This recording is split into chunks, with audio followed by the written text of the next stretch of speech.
lighting on everything such balls. That doesn't even help. Good lord.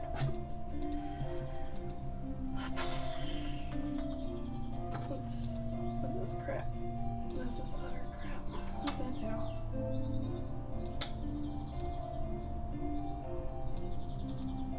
Skinny tie guy.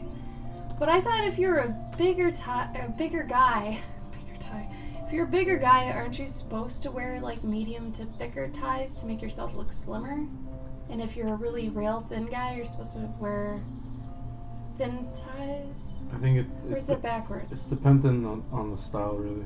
It's just the day and age, you know. Like. Yep, Matt, she knows. She knows. She was excited and thanked you. I'm surprised she didn't message you, actually. I wear what I like. Fair enough. I forgot what the rule is with the horizontal versus vertical stripes, too. Totally forgot about that. Do you remember which it is? Horizontal is... Makes you look fatter or thinner? Yeah, it makes you look wider. So vertical stripes. Vertical stripes. So no one should wear horizontal stripes ever? Unless you're really skinny. Okay. What about polka dots? What's the rule on polka dots? Never. Really? I had a really cute polka dot shirt once. It looked like a golf shirt, but it was cute. Hi, Eliza. How you doing? How you doing? Now I got that little goblin voice in my head. Hey, how's it going? How you doing? What does he say? The one thing he likes? GTL. No, what is that thing he likes? Keep it real. Keep it real. Keep it real. It sounds like a Frenchie. Keep it real. Good. Glad to hear it. I'm just waiting for people to trickle in before I get into the heavy junk. But does anybody have a good and or bad to their day? And for anybody that was at Gabe's stream last night, I'm going to basically guarantee you this stream will not be that good. There's no way I can keep up with that. No poop talk. No poop talk. I'm good, Eliza. I'm good. I'm trying out my hair not being done on stream because I didn't want to straighten it because I'm just lazy with that, so I don't want to. You missed it. What did you miss? We haven't started yet. What are you talking about? What am I talking about? What'd you miss? Oh, Gabe's stream. Maybe? Elaborate. I don't know which stream you mean. Who missed it? Speak with animals. They said they missed it. Oh yeah, God, this lighting is balls. I think it's the gold that's throwing it off, because... I feel like Speak just followed me recently. Oh yeah, they're a good one. They follow me. Ban. Oh, Gabo stream. That's okay. If you guys ever miss any of our streams and it's relatively not too long afterward, you can always go back and look at them because they're still there. Like, is it speak with animals? Yeah. Oh yeah. He makes dope maps. Thanks, Eliza. I did nothing to it. It's even got one of those creases that's from like being up in a clip all day. So, but thank you. I figured most people wouldn't notice. I used to actually curl it for the streams, and then I was like, no, that's too much work. So then I just started straightening it for the streams, and today I'm finally like, I don't care. I do not care. Nothing against you all. You're worth getting dressed up for. It's just, ain't got time for that. Ain't got time for that.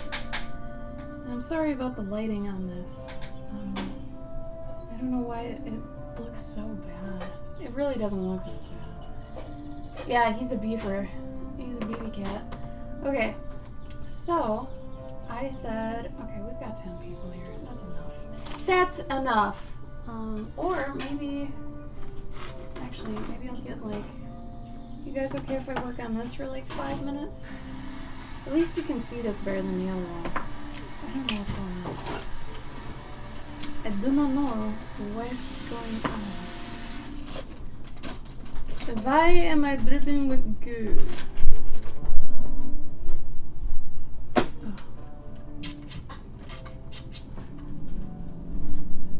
Oh, good, Eliza. Glad you're having a good hair day. It's always a plus, right? Man, stop it. I'm watching you. Alright. You guys, tell me a good or bad thing. Brad. Tell me a Brad thing. Tell me a good or bad thing that happened to you today. And if it's bad and you want to keep going and you want to talk about it, we can talk about it. We can totally talk about it.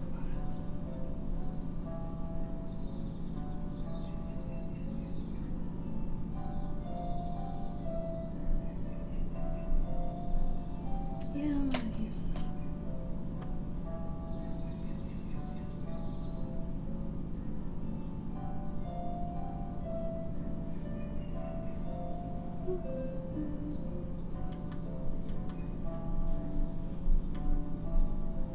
That's a bit more accurate. Pew, pew, pew, pew. Did anybody see the Christopher Robin movie? Anybody see that?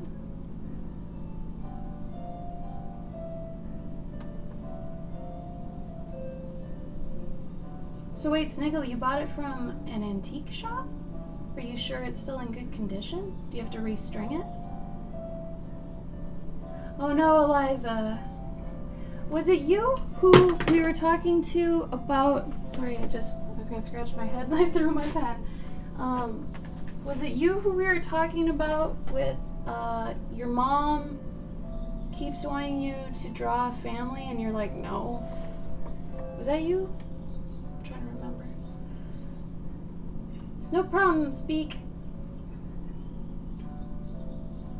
They do always have fencing masks. That's a really good observation. I remember this from antique shops. I don't know why. Really, Sniggle? Weird. That's crazy. Okay. So, I take it then you didn't tell your mom no, and you ended up having to draw your aunt? Is that accurate? I thought it was either you or May Fox. My apologies. Oh, where broken dreams go to die. But then people like me will go in and get something broken and fix it. Because that's what I like to do. Because everything deserves a second chance. However, there are some things that are absolutely unforgivable. But, you know, things at antique shops, those deserve second chances. Those are good things, typically. You know. So, Sniggle, you don't have to work today. I know I asked that, but I don't remember what you said. But yeah, did anybody see that Christopher Robin movie? I really wanted to see that. It's really weird because I used to hate Winnie the Pooh growing up, and I don't know why. I don't know where that hatred came from, but I hated it. And it was only like 2 years ago since I was like, you know, well, I like doing kids' books and stuff. Maybe I should give Winnie the Pooh another shot, and I fucking love it. It's just, I don't know where my initial hatred came from, but now I like really want to see that movie. It looked really cute. That and the Mr. Rogers one, I think, are just probably cry fuel, I'm guessing. Oh, okay, Snake. What else have you done? Snaggle, you done any art? No, antique shops aren't usually expensive. It depends on what you buy. So, like, if there's an antique golf set, that could be expensive, but usually they're not. Yeah, Sniggle's right.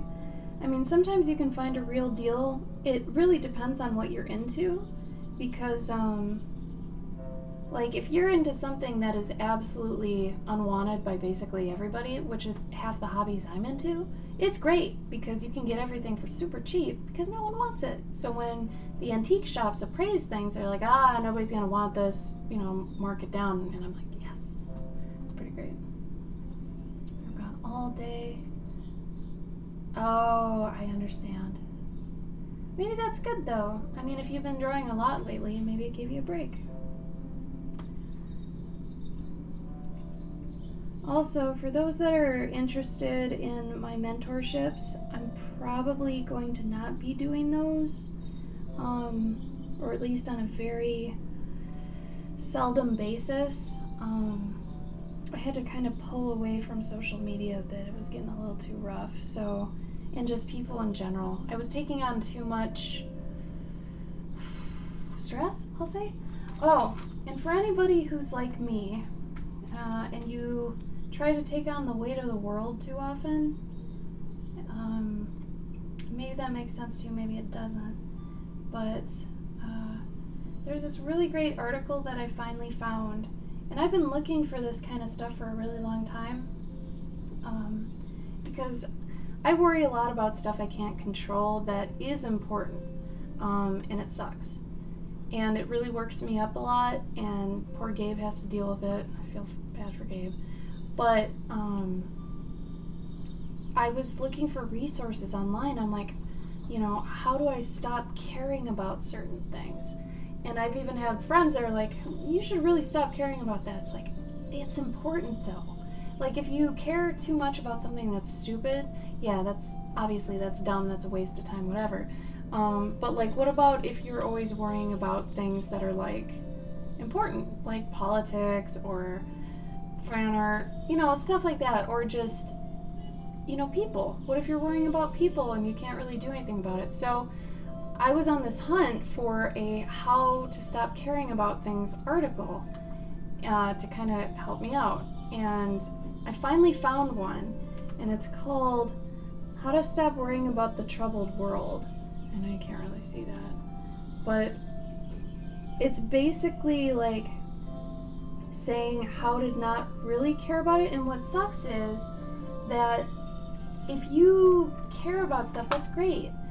But a lot of us can't do anything about it. Like, there's a time and a place, apparently, to get worked up about things. So, like, example, if you are into politics and it's kind of crazy for you, and you think about it all the time, and you're like, why is Trump president? This is bothering me on the daily, and stuff like that. Apparently, you're not really supposed to worry about it until the time kind of comes to do something about it, which could be like a protest or something, but even then, it's kind of up in the air depending on the protest. So it can really kind of suck, knowing when to worry and when not to, because otherwise it's going to infiltrate your life, it's going to affect your family and friends, all that sort of stuff. So I read through this article, and it actually helped me kind of disengage a bit more. And plus, I used to have so much more free time, and I don't anymore. So that's also part of my problem. But anyway, okay. Hey Zenko, hey Ray, hey Mayfox. Wow, y'all came in at once. Alright, well, now that everybody's kind of trickling in, I'm gonna get to the main stuff. And Gabe's gonna apparently make a lot of noise in the kitchen. Sorry. It's fine. Okay. Here's my messy desk. What is this doing over here? What are you doing, thing? Okay, so, oh yeah. Okay. So I'm gonna show you. Now, don't think I'm bragging about this, because I'm totally not. This is just what I do my stuff on. It's like having a laptop. It's not a big deal. So I've got my iPad. I got my new iPad. Whatever game. Apple Palm. Apple pen? Pineapple apple pen?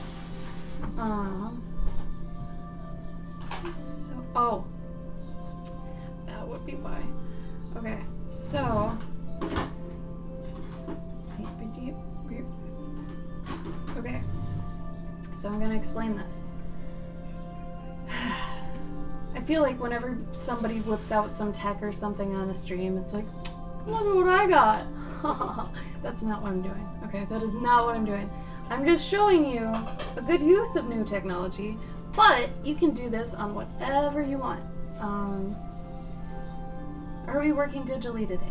No, it's more of so I ran Journey June with Gabe, and for those that don't know what Journey June is, it is a month-long challenge geared towards artists for storytelling.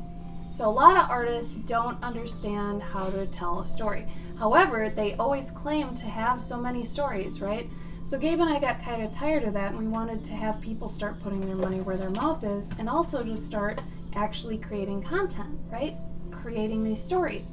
And we figure if you do this Journey June thing, right, and you actually finish the story, that's one under your belt, you feel how a story should progress, you know, from beginning, middle to end, because for anybody that's actually written a story, you'd know that you go through a sort of journey as well while you're writing a story, and it gets tough. Like usually the middle to leaning towards the end of a story, you kind of get disheartened with it, but that's the most important part, to stick with it and just finish it. Just like with any drawing, honestly, the problem is that it's just extrapolated to be a lot longer, right? So the most important thing when you get to that point is to just, you know, trust yourself, have faith in what you've started and what you set out to do, and finish the story.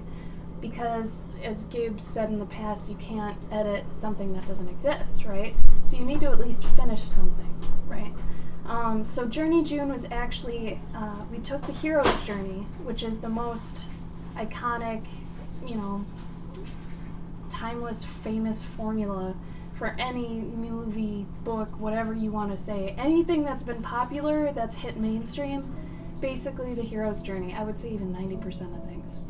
Star Wars, Zelda, God, anything. All of my favorite movies, obviously. Iron Man, any comic book hero is usually the hero's journey. Never-ending story, like anything where there's a hero, he could either be reluctant or gung-ho into going into like a whole thing. And then there's certain people that come along, they've got tropes that are usually in the hero's journey, and then, you know, they hit all these certain things like, you know, boss here, this sort of thing, whatever. And they go through a character arc, ideally. And by the end of the thing, they beat the bad guy, they come back home, and they usually are able to fix something that was a problem in the beginning by bringing back what they've learned from their journey to apply it to their everyday life now, ideally. Not all of them have that, but some of them do. But anyway, so we took the hero's journey formula, because there's probably 3 main ones that people have used over time. Joseph Campbell actually had made like the original one. So he had looked at all these different cultures and realized there's this same thing that's going throughout all the the religions, the folklore, everything, and he basically took it out and then boiled it down to be this formula. So what we did was we took that formula and we made it so it fit a 30-day period. So if, let's say, you wanted to end up having a Journey December, you could just go back and look at our Instagram, look at every day's prompt, that sort of thing. But what happened was, for all the people that finished Journey June, we had a free publishing class that showed them 3 ways to make a book. A digital book, a zine, which is a very cheaply made book, but still a book nonetheless that you can sell, and a perfect bound book.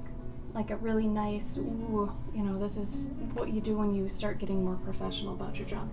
Anyway, and then we also promised people that if they finished this book now, that we would help them sell it on Journey June's social media, everything like that. So there's technically 3 levels you can kind of do. But right now, we're at the point where a bunch of people, I'd say there's maybe 1 or 2 people who have actually made their stories like into physical books, or at least things they can sell, right? They took their Journey June. I think it was 30 people, 37 people that finished?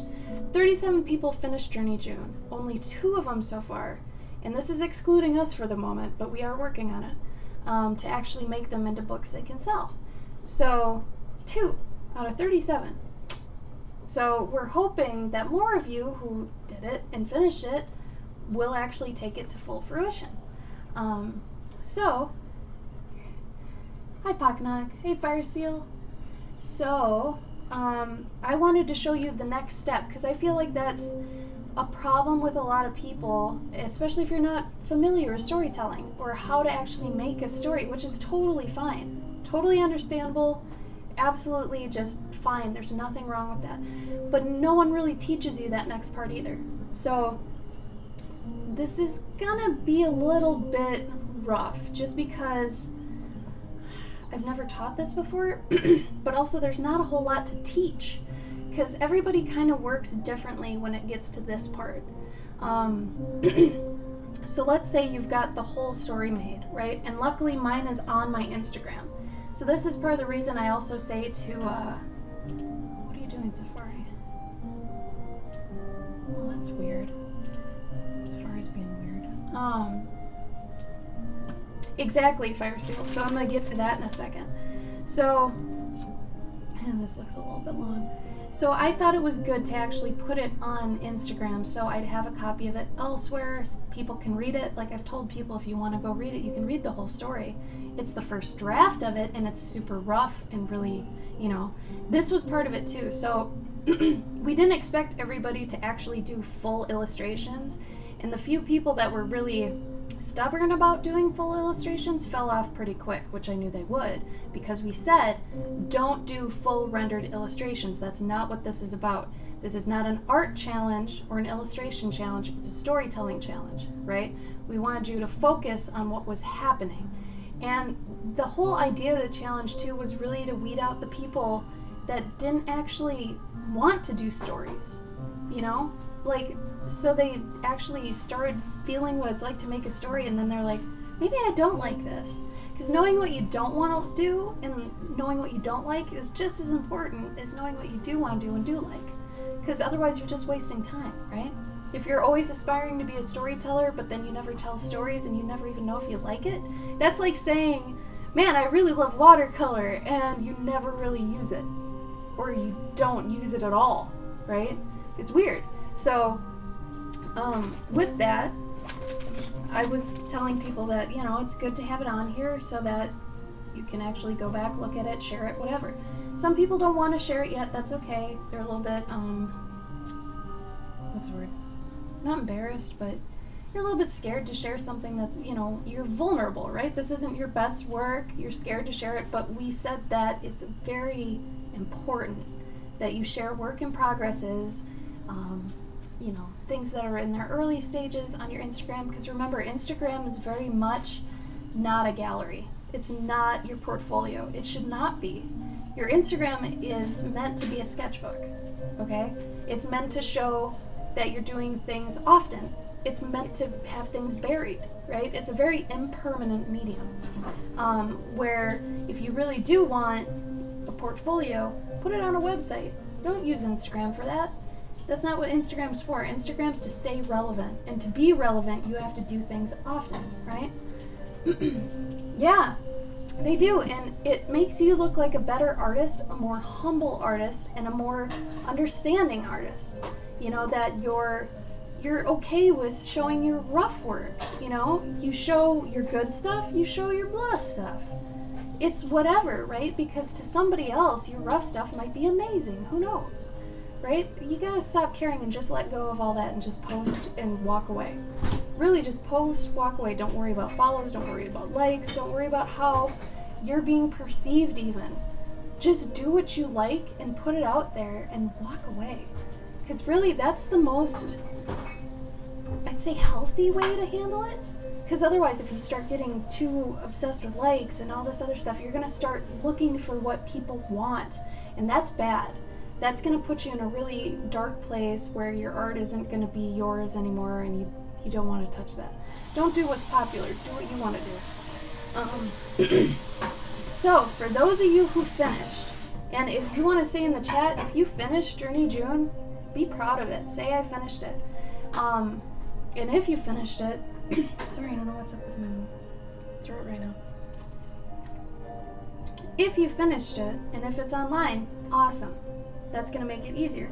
If you have it like on a Google Drive or something, that's fine too. But just so long as it's in this kind of all the same place, which I'm really happy I put it on Instagram for that reason. I do have all the paper, and and all the panels I did in this accordion file, which if you make a lot of stories, get an accordion file. Even if you don't, you could use this to do different chapters, stuff like that. Accordion files are just fantastic. But the main reason I'm using Instagram for this is because I have all these loose leaf pages, right, that are just tons of random panel things, and they're kind of in order, but as you can see here, I did 1, 2, 3, 5. I think I did 4 on another page. So this would be really a headache for me to go back through, and like I'd actually have to cut up pages and reorganize certain things. That's a pain. But you know what's not disorganized? My Instagram, because I had to actually do those in order for people to understand the story and how it progressed. So I haven't even looked at any of these since, which I don't need to, you know? So that's another perk of having done it and posted it online. I don't have to go back and look at all my janky stuff. So now that I've got that, the other day, I haven't touched the story for a while, and I know we had told you guys, you know, hey, don't just leave it, it's half done. Like, it's like baking a pie for 10 minutes and then just kind of leaving it there. You gotta finish it. So, what we recommended was that you get back into the groove. Now, like I said, some people need to, how would you say? They need to get into it again in different ways. You have to set the mood for yourself in a different way, right? Depending on who you are. Sometimes to write stories, I need to be in complete silence and alone. Like, that's usually how I need to work. Or with like really specific music, sometimes I'll listen to the same song a million times if it's the song for the story, right? I just have to have a very set mood. For this, Gabe and I both were working on our stories the other night, and we worked in complete silence. What was it, an hour and a half? Like 2. Something like that. And we were just going. And Gabe, I noticed, does this thing too, where, and I'll do this once in a while, but I didn't need to do it for this part, but he closes his eyes, and he kind of sees the story play out like a movie. And I have certain parts that do that, but there's nothing wrong with that. You just sit back and you kind of just start thinking. And then if you know your characters and where your story's at, sometimes it'll just play out for you. And you just gotta write it down. I feel like that's when you've done really good with developing your characters. If you're still in the beginning, it's gonna be a little bit harder. It won't just tell you what it needs. You have to try to fit it, like, you know, circle in the square hole, circle in the triangle hole. You have to try all these different avenues. Like, if your character is in this one area, let's say, and you're like, well, should I have him go over here first, go over there first, or go see that person? And then you should weigh the pros and cons of each of those and doing it at that time in your story. Maybe going and seeing that person isn't a smart idea yet. Maybe they have to get a certain amount of experience to actually go to that person and have them, you know, see them for more of a, accomplished person than where they're at right now. So maybe they have to go and actually do some things first to gain that experience to go to that person and have earned that respect from them. Something like that, you know? So you have to get in the mindset of learning how to brainstorm like that, so that you can throw them into different situations and kind of have the story feed you back that, that might not work now. You know, it's almost like you're brainstorming with a friend, but it's your brain. I don't know if that's schizophrenic at all or anything, but that's kind of how it works. So once you've done that, I mean, that's during the story and stuff, but when you get to the point where you've written that story out, you've got it documented, at least visually here. I don't really have any writing. It's a wordless story for the most part. But I went through each one of these, and some of them have like one panel, some have a few, right? But then I actually wrote out a breakdown, okay? And this is a panel by panel breakdown. So far I've gotten up to 266, which I'll explain my little code system here in a minute, which changes depending on what I'm working on. But, yeah, here. So some of these have up to 10 panels in each cluster. So it's good. I went through and kind of wrote down, okay, this part doesn't work because of this reason. I have to go back and redo this whole section. So there's a part in my story where she goes into this, it's not like a club, but it's like, I don't know what you'd call it. It's not a tavern even, really. It's just a hangout spot. And there's this bird bard that's playing, and she gets kind of enamored with him. And she's like, oh, and he's singing, and since it's wordless, I couldn't say what he was talking about, right? So I had to show it. So I had the music notes change into the tracks, and then the tracks were that of the honey, and he was talking about bunnies, and then she was like, oh my god, bunnies. That whole part, the whole time I had wrote that and drew it, and I was like, you know what? That's not gonna work. And I knew it when I was even drawing it in here, but you know what? It's better to do that, get over it, and keep going. Because otherwise, like we say, if you don't have first draft, you can't edit it. You know, you need something to edit. Hey Heather, thank you for the raid. Creatureized. Yeah, Creature. he's back. Welcome, welcome. Hey Tad. Oh, it's Tad. Tad, I didn't know you had your own Twitch. This is great. I'm gonna add you. I didn't know you did art either. I'm a bad friend.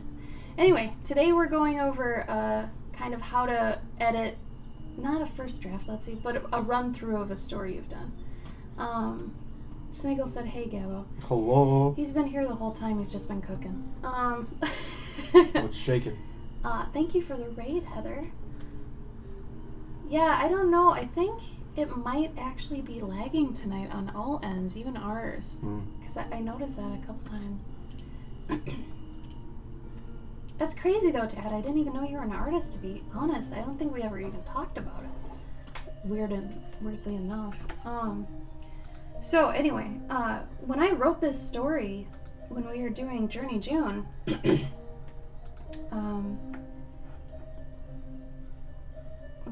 I didn't actually write it beforehand. Every day, Gabe and I basically wrote the story every day by day. So, you know, we didn't have a breakdown, we didn't have an outline, anything like that, because we've written stories before. So we kind of get excited and really like the scariness of, okay, today's the next part of the story. What do I do? And then we, you know, actually think about, well, this part would be, you know, pretty good to have right now because of this, and this reason. We can set up this for later. We can use this past element that we've already established to bring this in, you know, and you think about that, and then you weigh all the pros and cons, like I was saying about the crossroads thing, and you figure out what the next chunk should be. And if you do that enough, and you make all these organic stories, you can really do a lot with that. So an example is, like Gabe and I really pride ourselves on being storytellers, right? We really enjoy that. And yeah, we're artists, but we tell stories.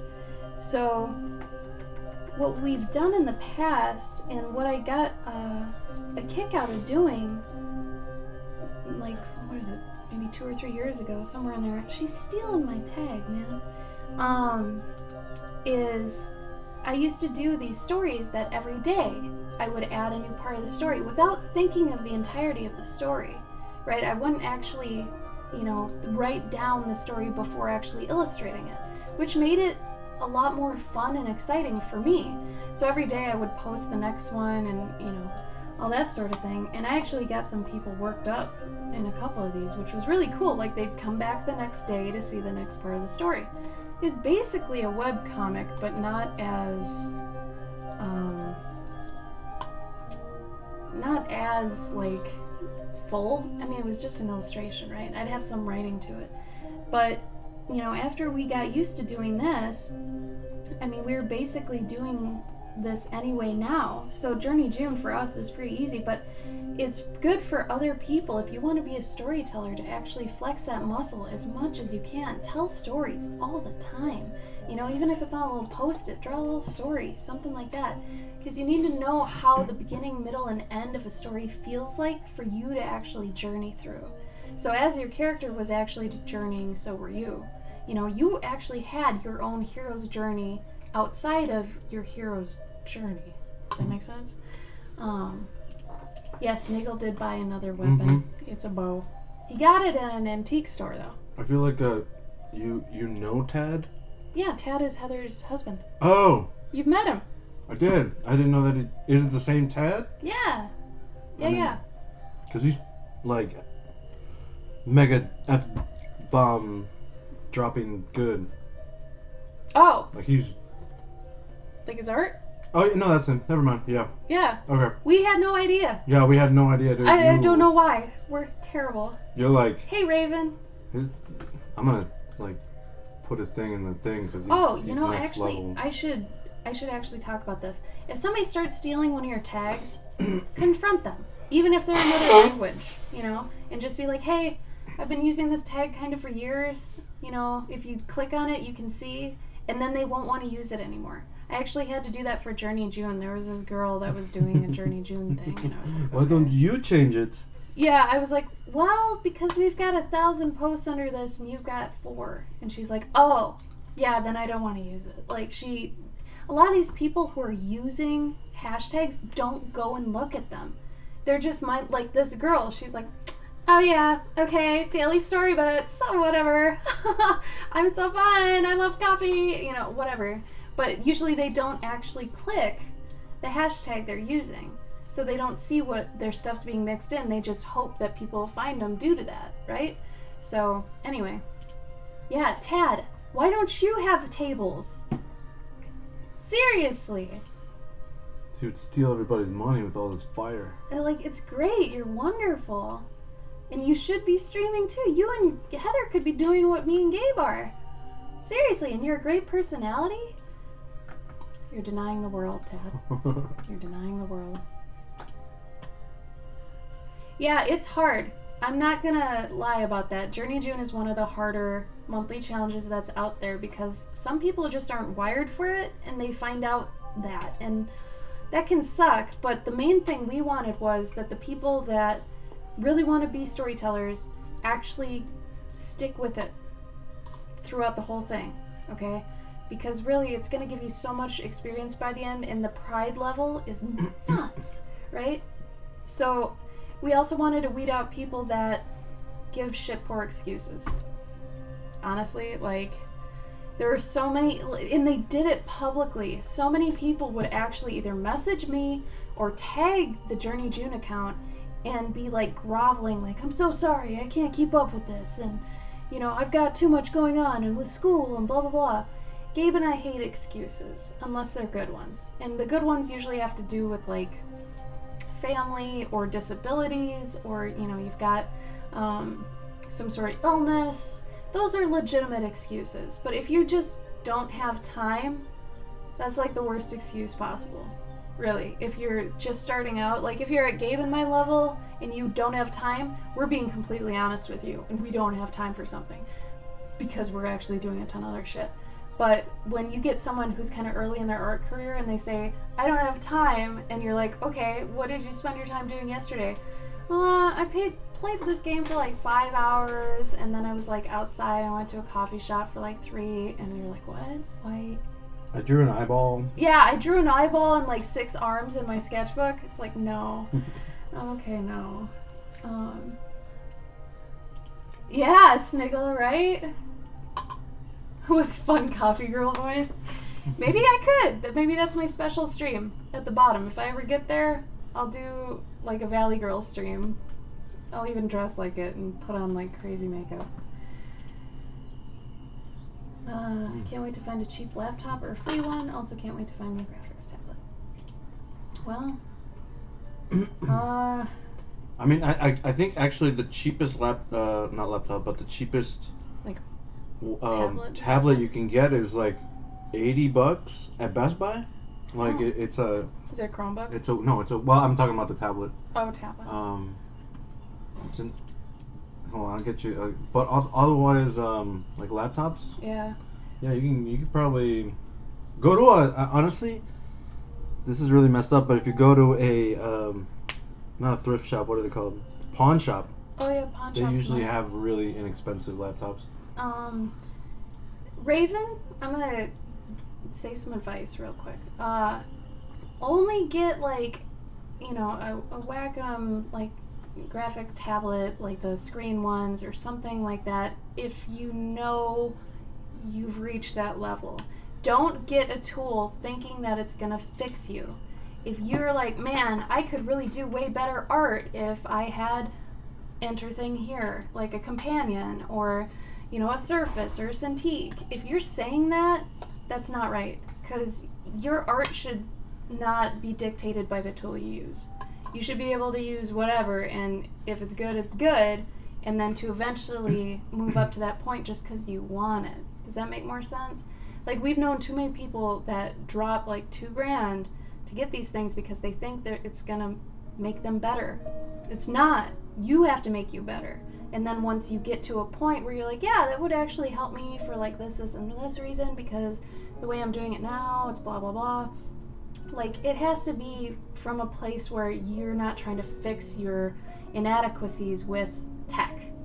You have to do you. And I usually say, like, traditional 50%, digital 50%, try to keep that balance, because anytime you sway more towards one than the other, it's going to actually hurt. And especially in this day and age, even if you're a traditional artist, you need to know digital to make prints, to make books, all that sort of stuff.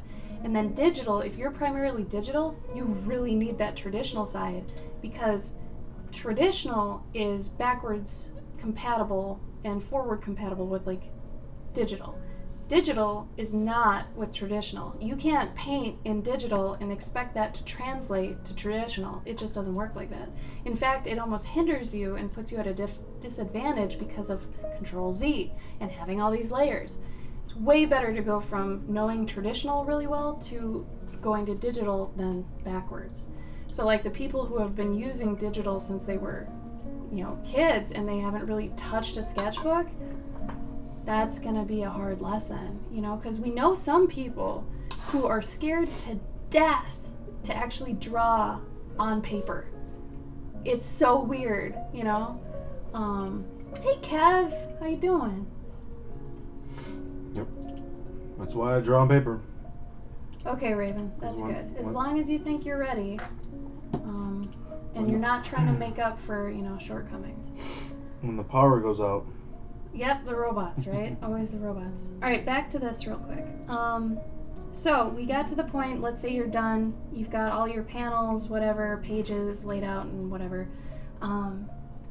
So if you have already laid out kind of a beat sheet or a breakdown or an outline, whatever you want to call it, and some people work differently than others. Some people do just, I think Gabe usually works really loose. Like, he'll say an entire pages worth of what's going to happen in a sentence. Mm-hmm. Like, you work really loosely, where I'm a little bit more diligent and specific with certain things. So as I was going through this, I'll show you an example. So let's go to this one. Okay, so she skunk dig into the bottle. Okay, so this part here is number 73, close up of hands cutting. Now the D here is signifying that it's done. I like this one. It doesn't need to be redone, right? I've got other ones here that say D and then it says redo. That means that it's done, but I want to redo it because it either is a bad angle or it doesn't look good or something like that. So you kind of develop your own system. In fact, if I could have, and if it was easier, I would have just used a check mark, but I didn't feel like Googling check mark and then copying that symbol, and then anyway. So I did this instead, which is saving me maybe like 3 seconds. But anyway, and then I used a hyphen to say, all right, I want this to be a page break, okay? Now I didn't do that everywhere yet, but in the places I knew for sure that I wanted that to be a new page, because really how you balance your book and stuff, and this only comes with experience. You're going to figure out, okay, well, this page I want to end here, and this will be, a 2-page spread because it's a big moment, and then this next part is a really good place to start from for the next part. So, because your story has an ebb and flow to it, and there are moments that you want to accentuate and stuff. So as you're really into your story, and you figure that out, you're going to know how to actually balance that within your book. So what I did before I even got to this point too, after I did my story, and honestly, I would say to do this before you start your story, but the fact I'm doing it later is okay because I know how to kind of handle it. But decide what kind of size book you want, and then you can figure out what kind of panels and or illustration ratios you're going to have. Can you grab me that Minotaur book? I think it's on the bookcase that's here. Nope. Yep. Just laying down. Okay. So I went through all of our books, and I found the one that I really like the ratio of. So this one, and what's funny is it's really close to the ratio of my other book, my Pet and Armor book. It's basically the same thing, except it's a little bit longer, maybe by an inch or so, half an inch. What is it? It's half an inch. So I really apparently like this ratio. But this was too square for me, you know, and especially if I end up doing it actually hardcover, and I'm not sure if I want to yet, but I think it would actually lend itself to being hardcover. But if I decide to do that, that means that some of the space is going to be taken up by the actual binding, right? And you have to remember that when you open a book, that some of it is taken up by the binding. So I didn't want that to affect the actual storytelling that I'd be doing in my panels, right? So I wanted it a little bit longer. Now, he did this way, right? But I want mine to be the long way. So I'm using this kind of as a template. And then after I did this, you know, I held up, I think I had one of Gabe's, like, ATCs, and I put it, you know, on here to just kind of figure it out. Do I like this size? What do I want for the panels? All that sort of stuff. And it's that kind of research, I guess, that's going to actually get you kind of pumped to do it too. And I'm like, all right, well, when I do the finals, I'm going to do them probably double the size, or at least a little bit bigger than what they're going to be. So when they reduce, they're nice and crisp. So I have to do them at this ratio because they're going to end up this size, right? That's all important stuff to think of. Always make your stuff a little bit bigger than what it's eventually going to be. You'll be really happy you did. Especially for once you get into marketing it and things like that, you might want a giant banner of it, right? If you want a giant banner, you'll have wanted to make something pretty big. You'll want to have scanned your stuff pretty big. But back to this. So now I know I'm going to have to go back and redraw all these panels. And I'm not even done yet laying these out. But that's okay. It's a little daunting, but then there are some panels that are like this where it's just a close-up. It's like whatever, right? So I have the close-up of the hands cutting. We're right here. Burp, burp, burp. So that's where this one was. And then I would, you know, do it over, and then I'd write the next thing. It's done. She's putting lilacs in a bag, right? And then we pull out, and it's the skunk. That's her kind of intro, right? And then she's smelling this this lilac, and then here comes the bee. So this is kind of the transition to, oh, Hazel's here. Okay, my witch bear, Hazel. Witch Hazel. And she's like, oh my god, I'm so sorry, you know, my bee, I can't control him. He's technically a bad dog, right? She doesn't care, she's fine with it, whatever. And just so you guys know, too, and I think some of you are obviously hip to this, but some people feel like, oh, I have to draw, you know, everything the exact same throughout the entire story, you know, blah, blah, blah, blah, blah. And you do for your final story, but for your story that's like, you know, in progress, you don't have to, you know, draw them how they're gonna be as long as you know who it is, right? You can, it's technically, what, paraphrasing, I guess, visually? So, let me get it out here. I was gonna get out the actual, yeah. So, she actually looks like this. That's her official concept art, I'm gonna say, right? So, in the book, she'll probably be drawn pretty close to that. And then for my porcupine later, this is way more what he's gonna be like. And in the actual panels, he's not drawn this way, obviously. So you have to kind of make it so you can stay in the moment of telling the story while still, you know, knowing, okay, well, that's obviously the porcupine guy, you know, this is Hazel, that's a skunk, blah, blah, blah. Hey, Faith, what's up? Oh, let me catch up in chat real quick. Bossy's got both. He believes there's no longer any pencil work because he's.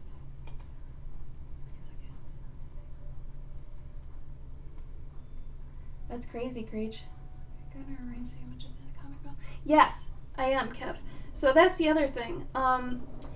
We were saying early on during Journey June, if you're not used to actually using comic panels, you're going to actually probably be better off not worrying about it right now. Rochelle, thank you for the host. That's wonderful. To not worry about the panel work until later, right? And just draw them as just drawings. Really quick little, like all of these are post-it note size. They are all this big. But that doesn't mean that's going to be the final. It's just getting the story done. So these I will be fitting into comic panels, but they're going to be kind of big and chunky because it's more for, you know, YA, like young adult kids, that sort of level. So nothing too small or anything like that. Like I was going to say, maybe 4 to 8, at 8 at the most on one of these sort of pages, right? And majority of them would be rectangles, and sometimes they'd be cut smaller to denote, obviously, speed. But for those that were just starting off, it's way better that you don't concern yourself with, oh, should this be a slanted panel? Should this one be overlapping that one? Because for most of the things you use panels for, people that don't know how to use them are going to use them inappropriately at first. And that's going to take away from your story. So if you're not used to that, it's more important you get the story out and down rather than trying to jerry-rig it into, like, you know, panels. Because if you don't know when to use a panel that's cut, you know, diagonally, don't put it in yet. Just use blocks. And this goes for anything other than Journey June, too. If you're just doing a story and you don't know how to use panels yet, don't try to do it too soon, because what's probably going to happen is you're going to fit your drawing in that, you know, slanted rectangle, and it might not even be getting across what you want it to. So then it's wasted time instead of actually drawing what you need to, you know, communicate in just a regular square whatever, and to worry about the panel later. Hey, Rochelle. Well, bye, Raven.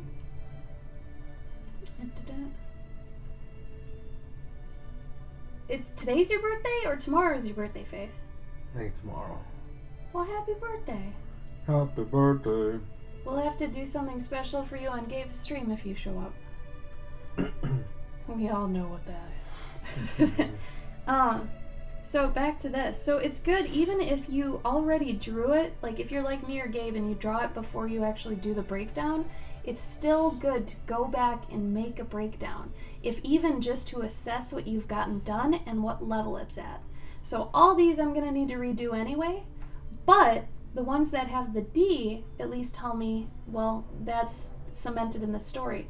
Now there is a part of the story, and I told you guys this earlier, that isn't going to stay. There's a whole scene I have to redo, and it's this one, where she goes in, she gets enamored with the bird bard, and he tells her, you know, about the bunnies. That is not how I wanted her to figure out about the bunnies. I actually thought of it the other night. I think it was like, I had some severe insomnia, which I never have, but like 2 nights ago, I had a really bad bout of it, and it was like 5 a.m., and I had been thinking about this, and I thought of what I wanted to do, so I wrote it down, texted it to myself, because that's how I do things, and I'm going to put that in instead, where like there might be a sick bunny that's in the tavern, also foreshadowing the end of the story, but he steps in soup or something, and she sees the track that way. That's a lot more obvious, it's a lot more elegant, the way to show it, I mean, I could probably keep up until even, let's see, this part where she's like, oh my god, he's so whatever, and have the bunny actually run into her to almost, literally break her, her journey and be like, hey, don't forget you're on a quest right now, right? So there's 3 things that's hitting. That's reminding her about her quest, foreshadowing the bunny situation with him being sick, and then also showing her the track and that it is the bunnies. Because up to this point, she doesn't know who stole her honey, right? She just knows what the tracks look like. And so because we show the track in the soup or the mud or whatever, I haven't figured that out yet. But that's a way better way to show that than how I was doing it here. It's cute here that he'd be singing about bunnies, but this whole sequence, there's no real good way to show that.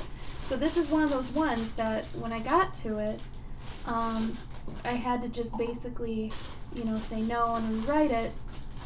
And like I said, as you start doing this, you're gonna figure out how you want to code things in, like, well, this panel's done, this one needs to be redone, this whole part needs to be cut. And let's see, I think I ended up, Hazel looks caring. So I stopped at about, where is it? This one last night was the last one. Right here. That was the last one. So Hazel looks caring. It's enough information so I can actually pin down where I'm at in the story. I'm going to redo this one so we can see more of the bunny's face. Because it's a little bit, I don't know, I thought I was being clever with it, but I don't think it's good. And this is why it's nice to go back to a story sometimes and actually reflect on it. And like, I know I was trying to do here, but it probably isn't good like that. So always write stuff down though, because if you didn't have any record of this or any of this stuff, you're not going to remember. Months later, you're not going to remember. And hopefully it doesn't take you months to get back to it, but in our case, it was a different kind of case. But, so what was really nice about the fact I've got this iPad is it has split screen, so I can actually, have them both up at the same time. However, if you've got a computer, you can obviously do that with Windows up, I also rewrote another entire part, so it's good to actually go back with a critical eye, almost like you're not yourself and you're someone else, and you're like, well, this part doesn't make sense for this, and this reason. I have to actually solve something here that's not being addressed, Oh, thank you. That's great, Faith. I hope you have a wonderful birthday if we don't talk to you, No, it's Ray's birthday tomorrow, too. What? What? Oh my god. That'd be crazy if you guys were the same age. You don't have to say what age you are, but that'd just be crazy. Well, happy birthday to both of you, I guess. Like, that's crazy. What are the odds? Mm-hmm. But yeah, so the story approach, yeah, and this is, like, really, there's no right way to do a story. It's whatever feels the most right to you. Like, I don't write a story the same way that Gabe does, At least I don't think I do. I don't think so. No, you just kind of go. Well, cool, Faith. Well, I'm proud of you. You got a good job and you seem like you're happy. Yeah, happy birthday to everyone. I'm Ray's gonna be 26. Well, good job, y'all. Happy birthday to the ground. Happy birthday to the ground. If you're here tomorrow on Gabe's stream, because Gabe's streaming tomorrow at 4 p.m. CST. I'll put it in the chat here. Galvasaur. At 4 p.m. CST. He'll be there. This is Gabe's info if you don't know Gabe's stuff, and here's my info if you're new here. Basically, I'm Cloverkin everywhere online, and Gabe is Galvasaur everywhere online. So, for me, writing a story doesn't always have to do with writing first. There's another story that I've got this other one here and that's the weird thing. I don't always even make a story the same way every time. I've had stories I just write out first, stories I just draw out first. This story, I actually, I did write this one out first. And then I went through and he's a raspberry farmer. He's an older man mouse. And this is another way to do it. If you're going to do it like fully in a book or something, I have all these things that are written down elsewhere. And then my friend Jeff actually taught me how to edit things live time like this, which is a great way to do it. Post-it notes. And, you know, if I wanted to keep changing it, I could, and just keep, you know, putting stuff on top of it. And then you have an iterated revision history right there. Like, that's really cool. And obviously to scan things when you can, obviously, that's going to help. But, like, this whole thing I just thumbnailed out. This is actually a ticket stub from a movie. I just used it as my template, and every time I'd just make a new thing. I got smart with my other story, though, and I actually printed out the lines instead of redrawing it every time. But redrawing it at least gave me the option, like, if I wanted to quit and, like, go over here and do something over here, I could. But, like, the whole story is done in here. So like I said, you might not even figure out the way you do a story, and that's fine. If you're just make the damn story. I don't care how you do it, just do it, right? So this one I did completely different than the other one, you know? But at the same time, I think the thing that's still consistent is I'm not focusing on how they're going to fit into panels. That's not important right now. Later on I can figure that out, and maybe like one of these would take up a whole page, another one maybe all of these would be on the same page, like sectioned really fast, maybe it's fast paced. So it's good you're not necessarily thinking of that yet, you know, because just getting the story down is more important. Just get it out and get it down and get it done. Missing love very much. Oh. Bye, Rachel. Shalaren. Oh, bye, Ray. It's good having you. Good meeting you. Let's see. Am I calling it a night? Why you ask that? Why, Kev? What did I say? Did I say something messed up? I was just telling people that tomorrow Gabe's gonna be on in case they want to see his stuff. Condensing, and I have to thin them. It's fun to hear your process. Yeah, and like I said, there is no right or wrong process. It's however you can do it. As long as you finish the story, you can draw it on your wall. I don't care. You know, mock it up with food and take pictures. I don't care. As long as you know your story and you have something that's laid out that you can edit later, that's the important thing. Here's another one. So this was actually a really cool idea, and I did it for an entire story. Note cards. Okay, this was crazy good, and I really enjoyed doing it this way. So these are, I think, unused parts of the story, and then so this is an entire story here, and I started with this top one, and I put it down, and I put the next one and the next one, and then did it that way, and then made columns and rows and stuff. It would actually read in order.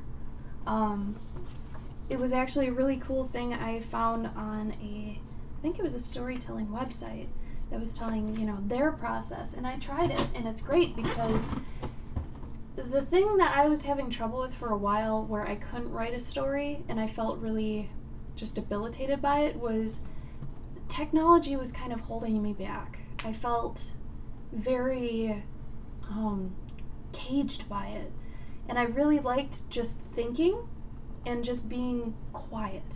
I don't know why, for me that's a thing. So when I heard about the note cards, it was great because I could lay the note cards out. I don't have to have any tech around me. I don't have to be typing anything. I didn't want to write either, like thing after thing after thing. I don't like writing a lot. I really like being concise and like bulleted, stuff like that, like major things that happen, right? So with the note card way to do it, I would write down, you know, the part, put it down, write down next part, and put it out, and then you've got kind of an outline for a story. Now, when you look at it, you can kind of see the plot holes when you can see the whole thing, and you're like, okay, that part needs to happen after that thing. So you can physically move the note cards around. I know it sounds ridiculous and obviously very simple, but sometimes you just don't think about things like this. And the note cards are nice instead of post-it notes because they're not sticky and stuff. And they have lines and you can actually color code things, stuff like that. Anyway. So, and also when you stack it back up, they're not going to stick to each other, which post-it notes do. So the note cards are awesome. So a lot of the time I would move a bunch of them around, add a part that was supplementing another part that needed more like fleshing out to understand why that part made more sense, or even adding in a character to either be murdered or something because you needed, to build an evil character's, part more or have their rapport. There's a lot of reasons to use the note cards. So that's another way to do it. I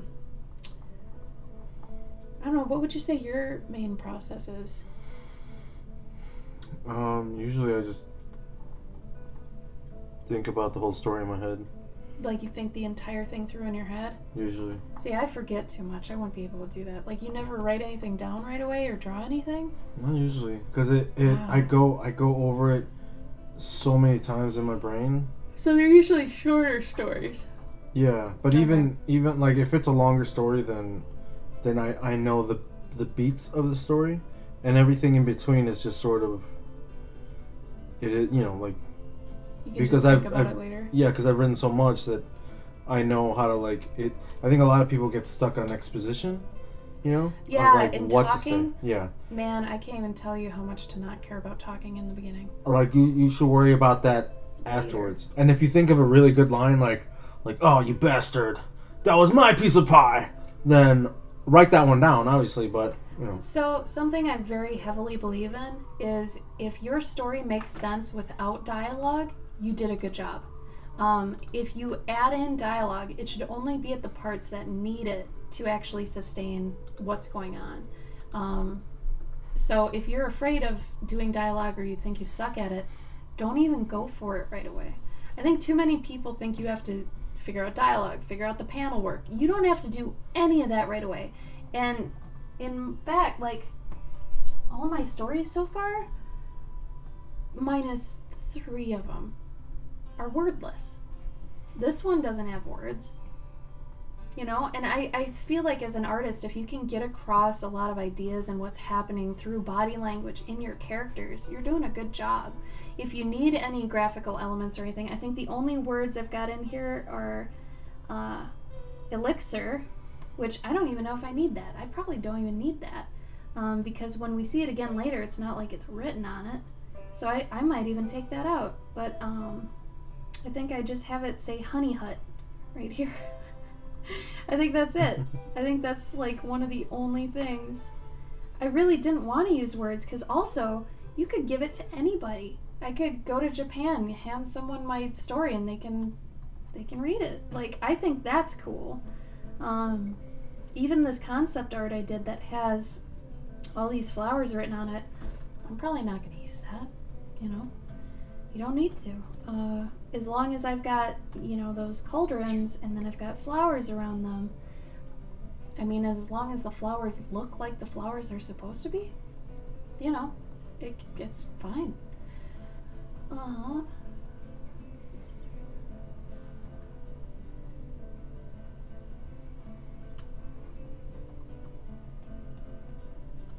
Creature's story will be blessed, not damned. What do you mean by that? Oh, bye, Faith. Happy birthday tomorrow. Always stress on just plotting your story. Yeah, Tad, so take as much of the stress off as you can.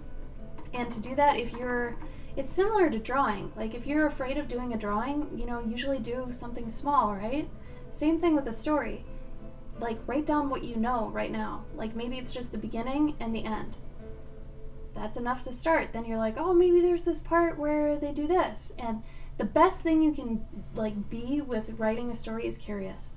And keep thinking, well, what if they did this? Or maybe this would be better if they had done this first. And as long as you're curious and you're always asking yourself questions about it, your story's going to be a lot more tight because you don't just decide something and walk away. I think that's where a lot of plot holes happen, and the deadlines with writing a lot of plots and scripts and stuff, I feel like people forget to go back or don't actually assess what happened exactly, and they don't have the time to polish, but really you do.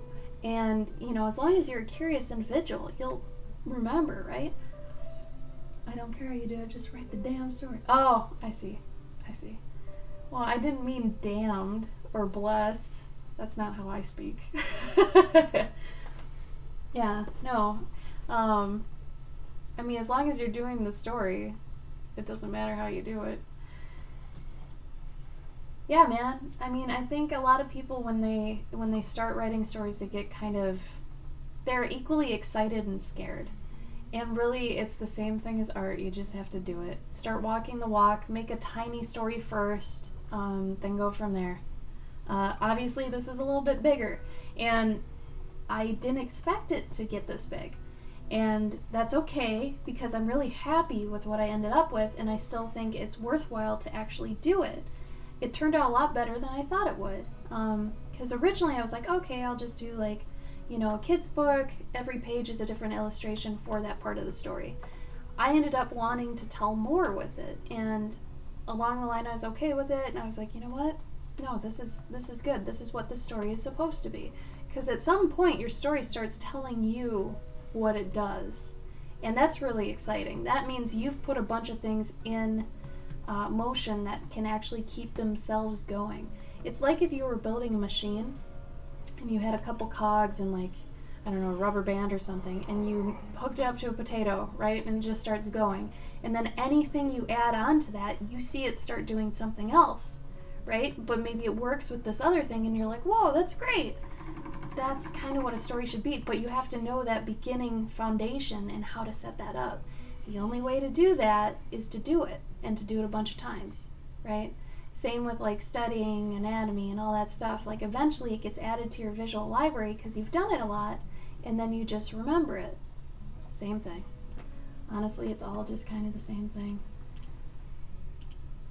My storybook, but I'm not sure how it works. Eliza, wasn't yours good without it? Yours was the one with the unicorn. I thought it was great. The hornless unicorn. I think that was very obvious. I don't even think you need words. Like, that's what I'm saying. Like, if you can do it without words, don't think you need words. Words are overrated. You don't need words. Yeah, Zenko, right? Hey, Lights and C. It's been a while. How you doing? So, does anybody have any questions on stories so far? I know I've kind of ranted and rambled and talked about a lot of different things, but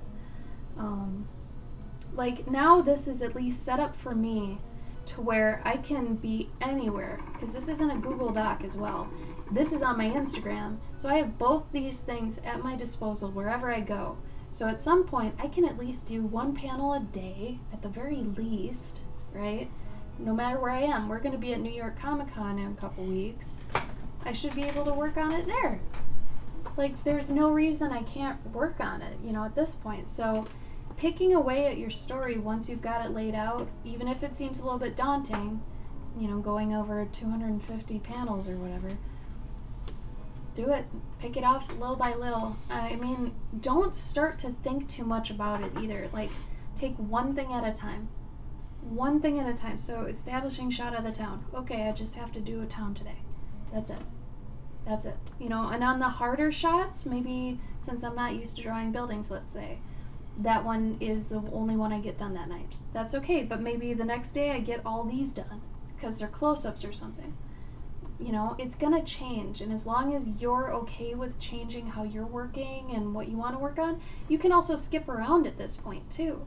So let's say I don't want to do anything in the beginning and I'm really excited to do some stuff here at the end. As long as I know how the story went, I know that, like, if I do anything towards the end here, she's wearing a different costume, right? Because I had a different area where she changed. And so she'd be wearing that.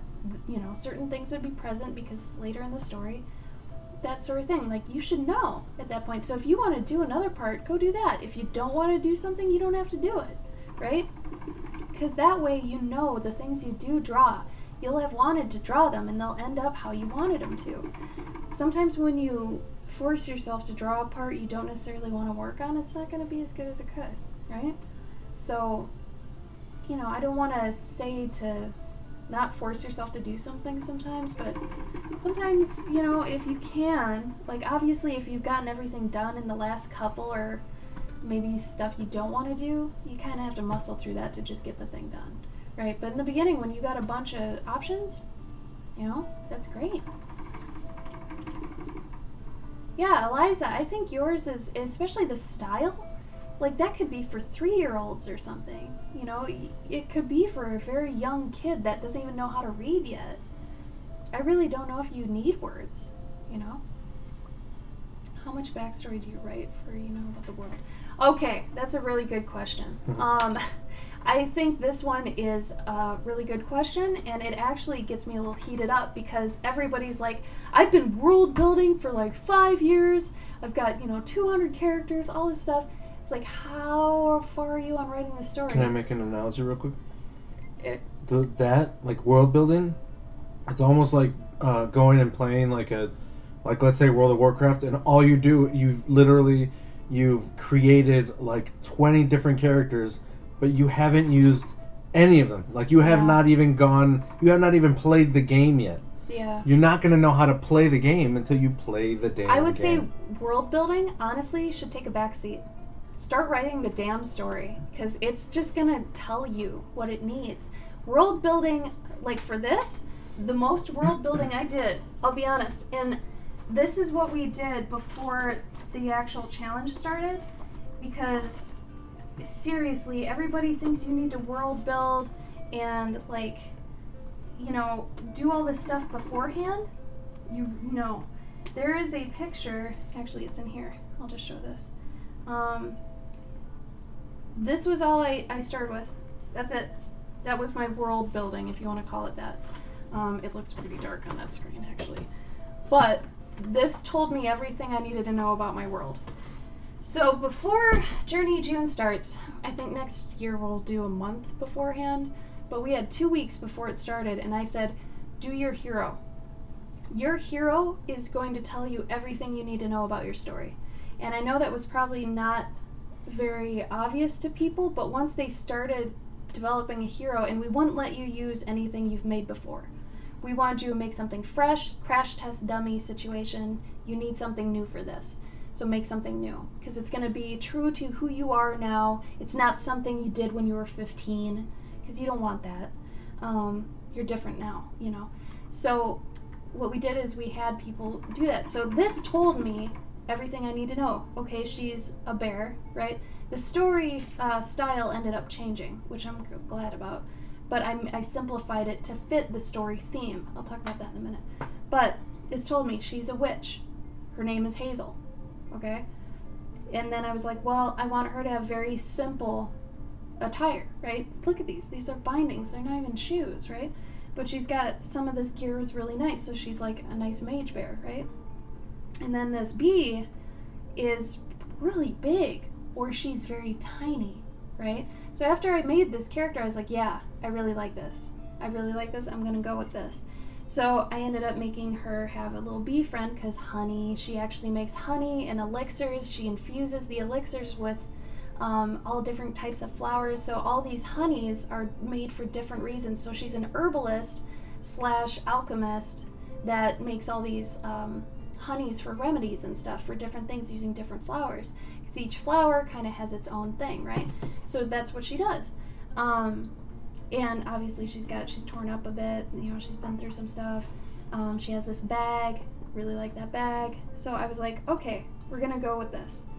And when I redesigned her, I was like, that's a little bit too realistic, first of all, for a bear. And not only that, but it's a little too detailed right away, right? And the kind of story I wanted to do, I didn't want it that detailed. So I did a character sheet, which is basically step 2.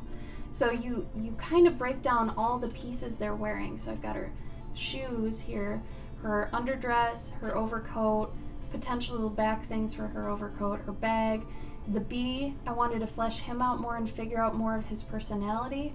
So he's very shy in some situations. He's very food driven. He's very much just a dog. He likes flowers a lot. Otherwise, he's sleepy, lazy, all that sort of stuff.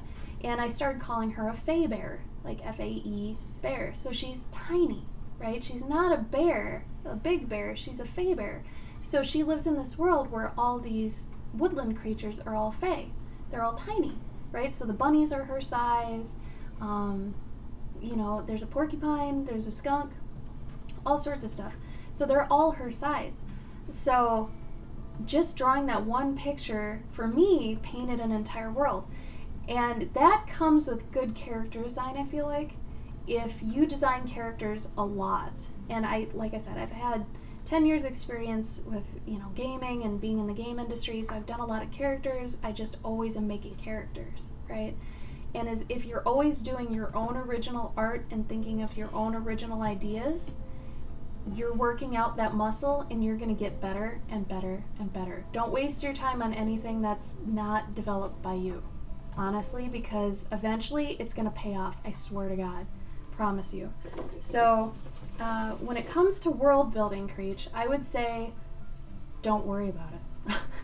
Honestly, I think it'll kind of build itself around your actual character and stuff. I think the character's more important. It does depend on the story you're writing, though, because the character in your story could be a planet. It could be a building, right? It could be a lot of things. A character is basically everything that's in a scene. You can have a character that's a mug. Everything that you put in a scene should be for a reason, right? Everything that you put there is for a reason. So, as long as you're thinking about everything you're putting in, you should be fine. And like the world building will come later. Don't just sit there and be like, okay, planet, Mars, but it's like 2 billion years ago, but they have tech, and it's before Mars went bad, and it's like pre-Earth, but Earth in like 1,000 years, and they've got these things that are like metal, but they're not metal, and like, don't do that. That's not gonna, if anything, actually, I'm gonna just put my foot down and say this. If you world build too much, it's gonna ruin a story. Really, because what that's gonna do is it's gonna actually pigeonhole you into a certain like little crack that you're stuck in that you can't do anything with your story because you've developed the world so much, right? If you just have a character and you set them walking, right? Let's just say walking in like a metaphorical sense in this blank world.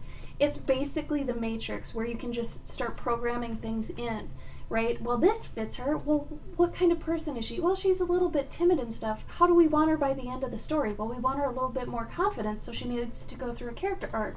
So that means she needs some different obstacles, right? So what kind of obstacle could we give her to actually make her, excel in who she is and change who she is and have all these things, right, that happen to her? Maybe the first couple things knock her down, and then the bee is her friend and knocks her back up and helps her, and maybe later on she's able to, do them on her own because she's been faced with so many things, right?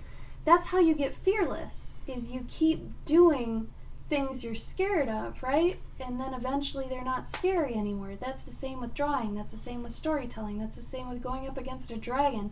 You fight dragons all the time. You're not afraid of dragons anymore, right? Same thing. So I say, don't worry about the world right away. I would say just focus on something else, something small. Start small with whatever you do. If you're starting a new medium, start small, start cheap. Don't just go buy the most expensive watercolors you can find. Don't do that. Start smaller.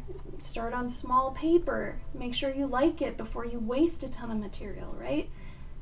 It's just the same thing with story. Start small or else you're wasting a bunch of stuff. Like, if you say, well, I want there to be robots at some point. Like, if you just say that, and it's like, let's say it was my story, and I'm like, I want a robot at some point.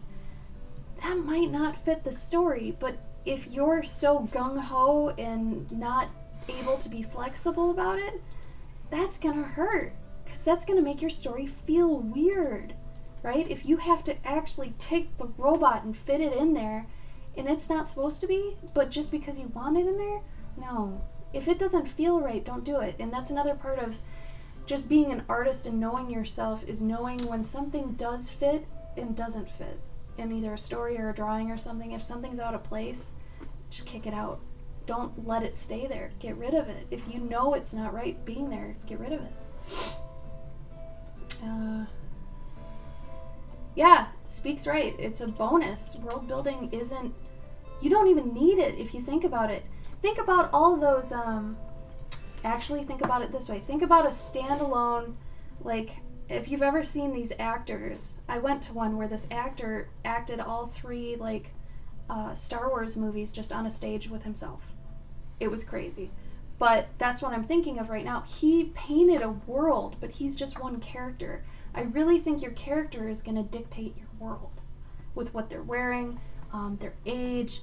You make up a backstory about them. Then from that, obviously, if you figure out their occupation, you have to figure out where they live, right? But that comes later, only when you need it, right? Maybe you don't even see them at work, but you want to allude to what they do for work. You could give them a pickaxe and, make them dusty. What does that tell you right away? That builds the world on its own. You don't have to verbally say or write down anywhere or even show it.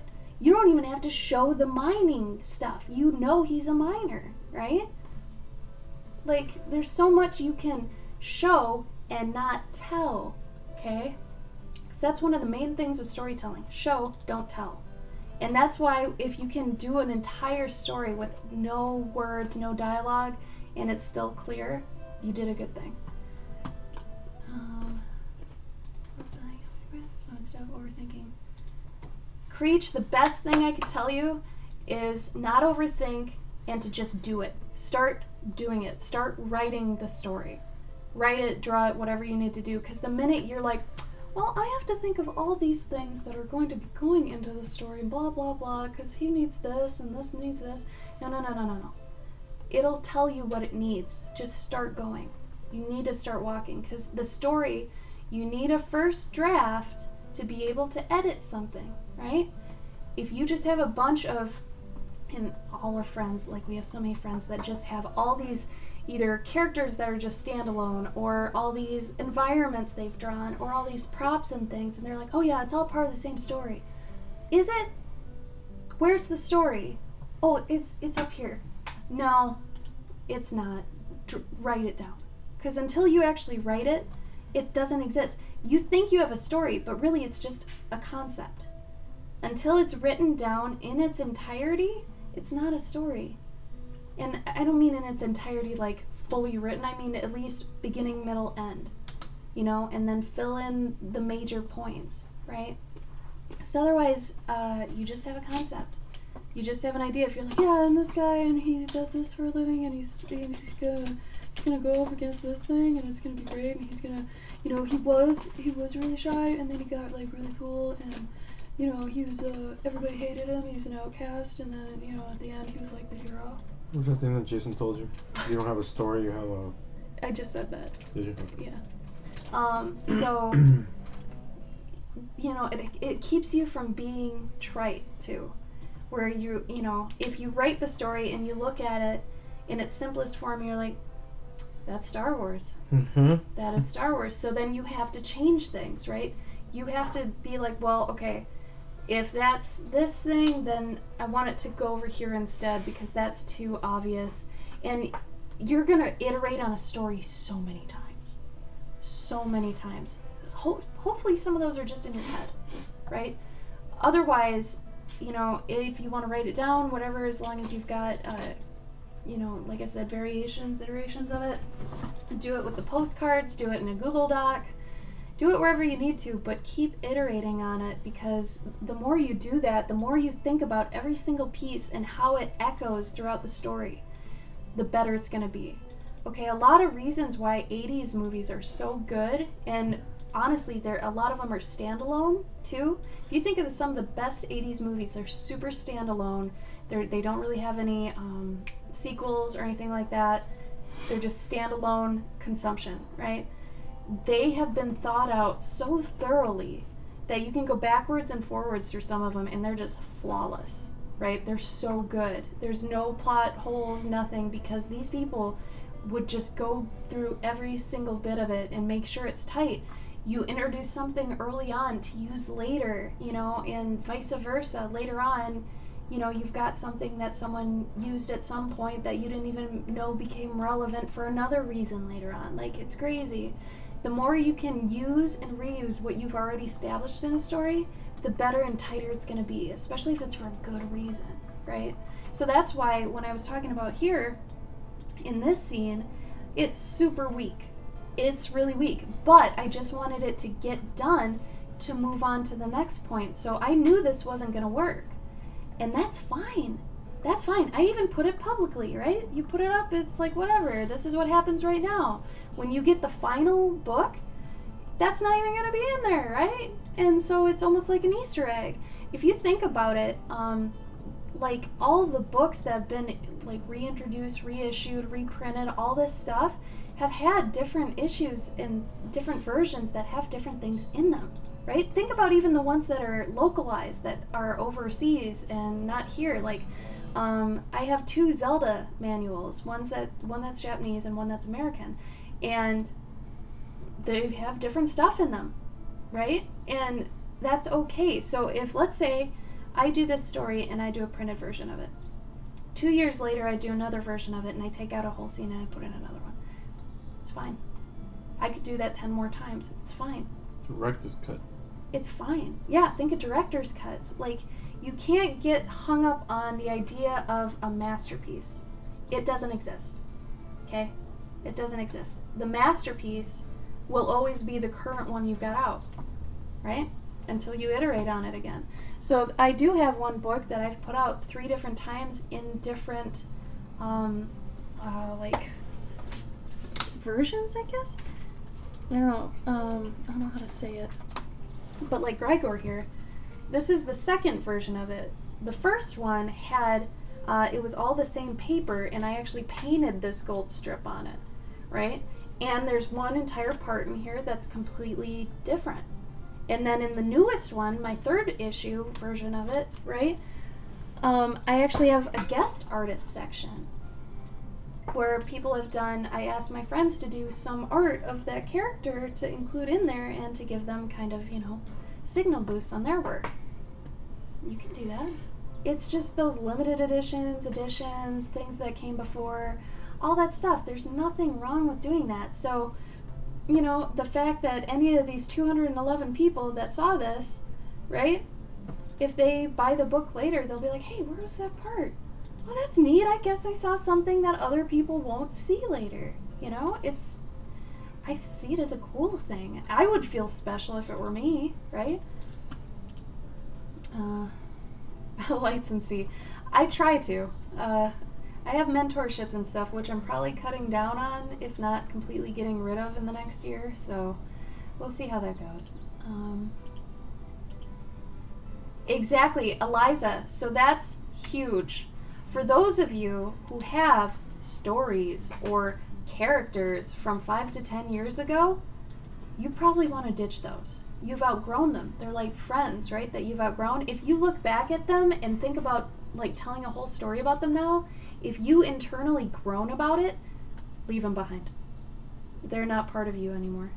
They really aren't. Like, I've got 3 stories that I did during high school that I really like, but they don't need to be told anymore. One of them is basically supernatural. So it's like that, I can't even touch that because something came out that's better than that, and I don't care about that as much now to try to outdo that. It had some parts that are obviously different, but really it's like, does it need to be made? Do I want to make it? No. Okay, whatever.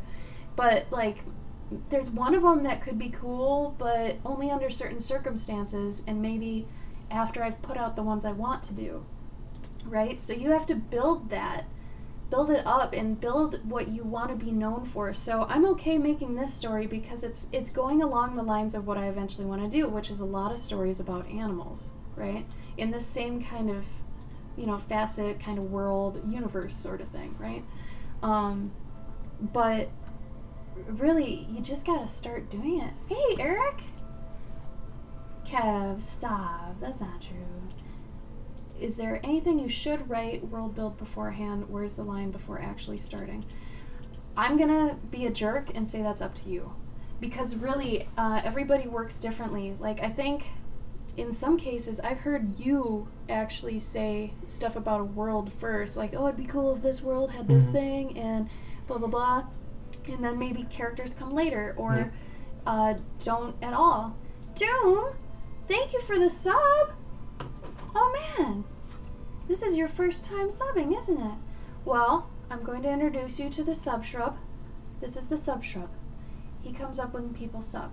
Now, with the sub-shrub come sub-shrub nubrubs. Okay? When I do this, you make a wish, and hopefully the wish comes true. But since this is your first subscription, you only get one nubrub. Okay? So you gotta be pretty quick about it, because I'm gonna rub them, and you gotta be done with your wish by then, okay? And then for every sub that you do, you obviously get more rubs. And then, depending on what tier you sub at, if you're at the $5 sub, if you sub for a year, you get a free small commission from me.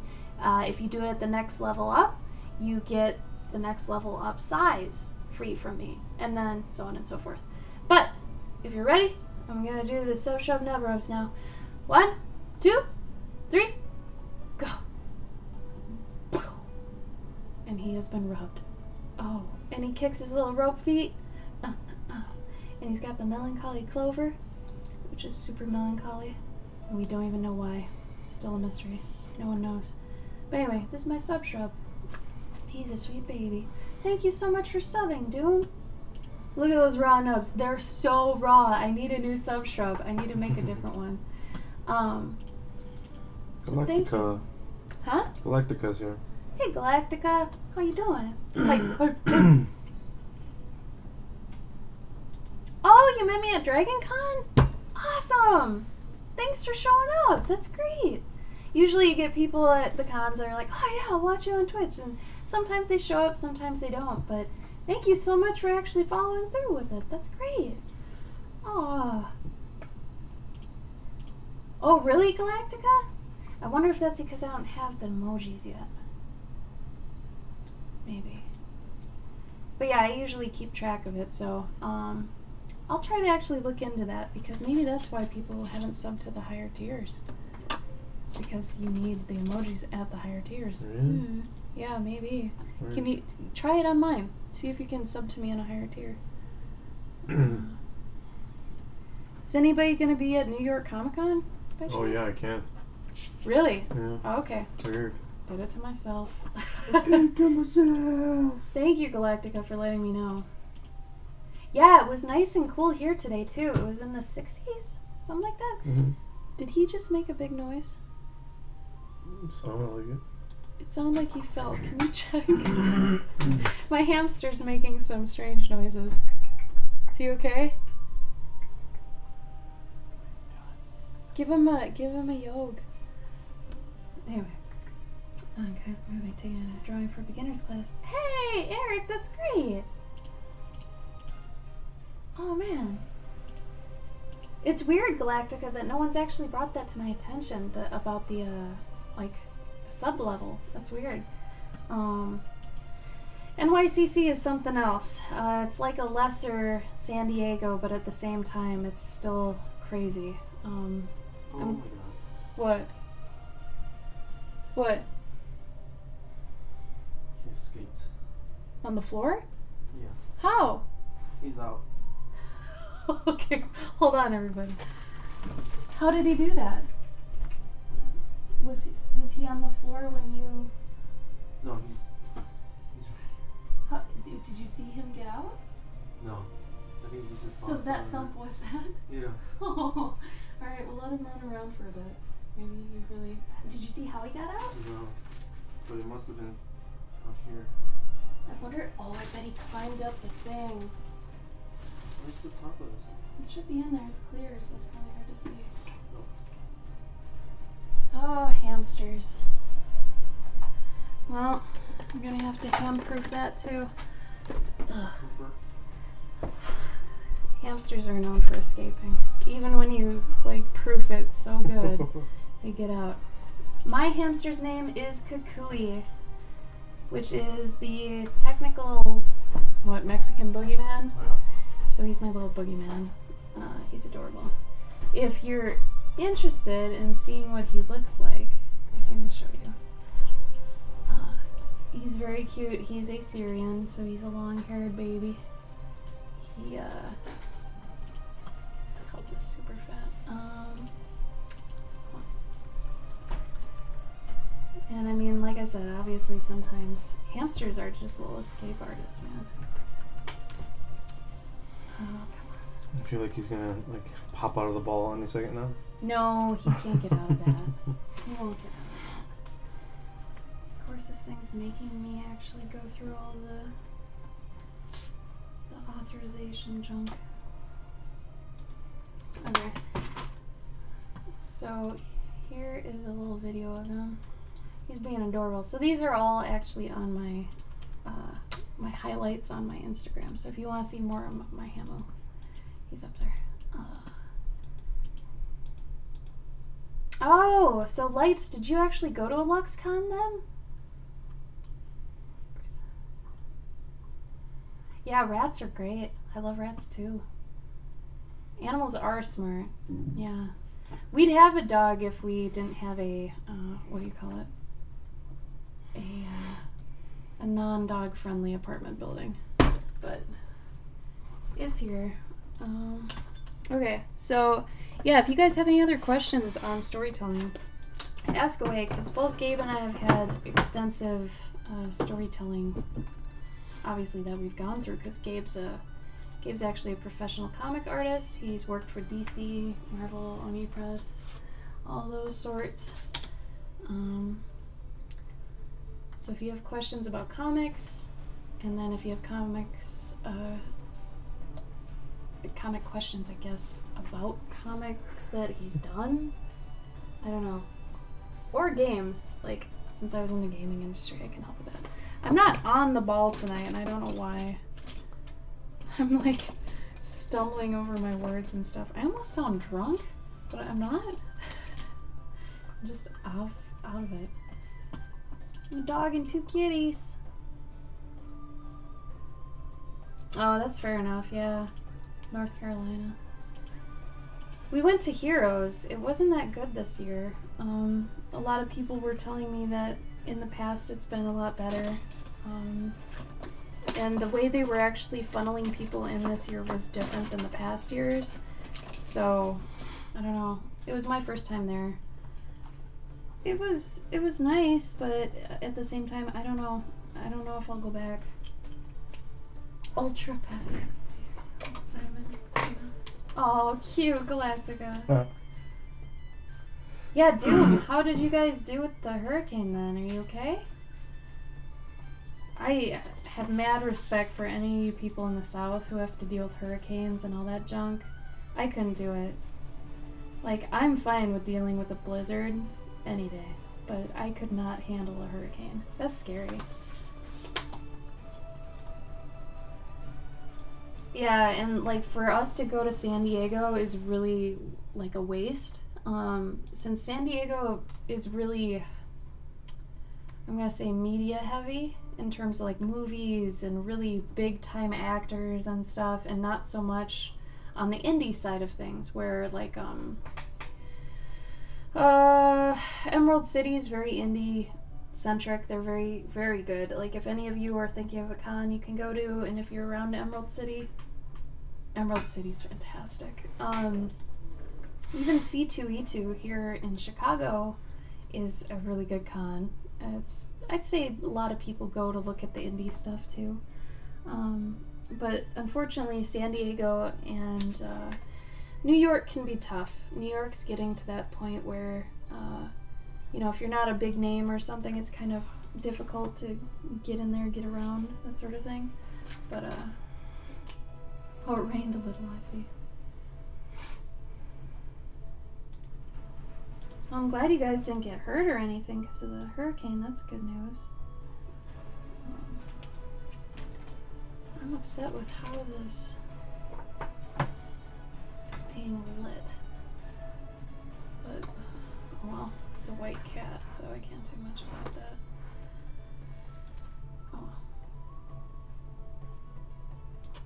Oh, Gabe, do you know anything about Comic Fest?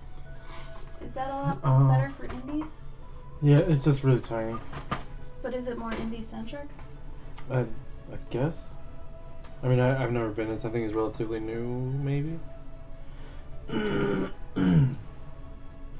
yeah, I think that's the problem where, like, Gabe and I wouldn't go to San Diego to actually vend because it's really expensive, A, but B, it's just, it doesn't make sense for us. You know, we're not Mark Ruffalo or something, you know? Not yet.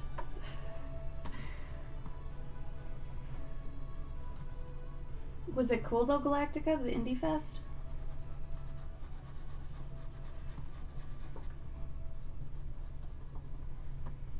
Liza, are you still here?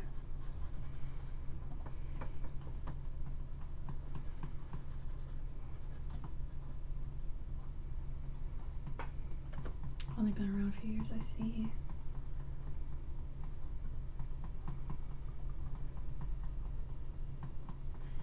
That's cool though, Doom. At least you get out where you can, you know. I don't think it's very typical for many con goers to actually go around the country, like attendees. I think that's only if you're, like, you've got maybe not only a good paying job, but also just the desire to go get certain things like autographs and things. So Eliza, do you know what to do next on your story then, if you want to actually make your story? I wanted to make sure that, you know, that part was clear at least, or you'd know where to go from that point. Oh, 2012, wow. That's weird. I haven't even heard of it, but I'm not as versed in the comic industry as Gabe is. It must have gotten buried by, Is it at the same time? No. Oh, okay. That'd be silly. Yeah, no, that'd be stupid.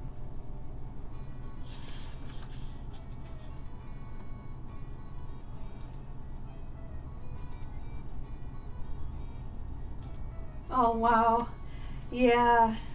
That's crazy, Doom. That would get annoying to me if I were an attendee. I don't know, just seeing that kind of stuff over and over and over. I don't know, I'm just getting honestly sick of a lot of pop culture and media stuff. Is anybody else kind of with me on that? Like, is anybody else fatigued from the same stuff? I mean, a lot of us have, you know, dealt with it since we were kids. So it's like, I'm done with it. I'm tired of it. I wish there was something new. Like, think if we had been born in a different era, you know, this wouldn't even be a thing.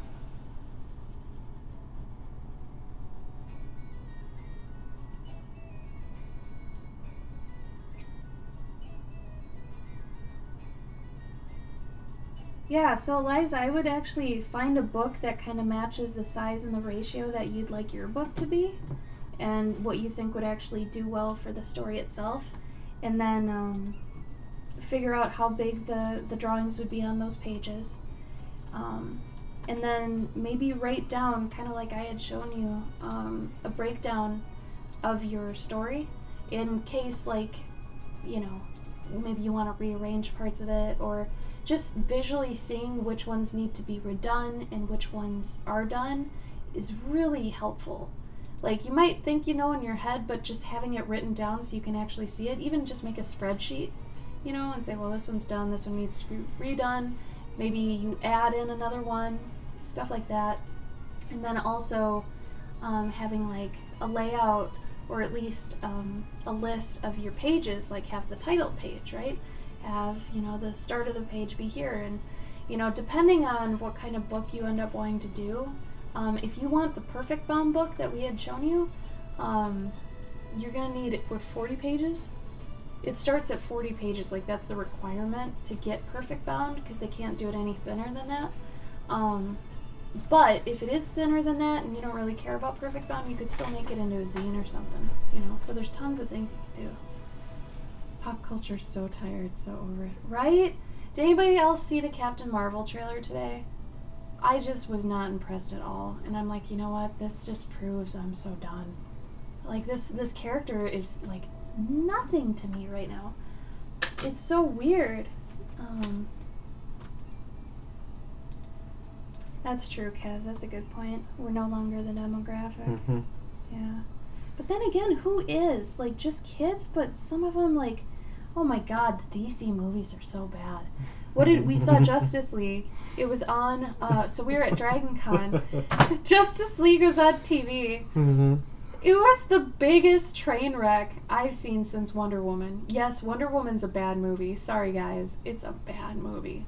Like, the storyline, if you wrote down the plot points of that movie as you were watching it, it's a fucking mess. Like, it's bad.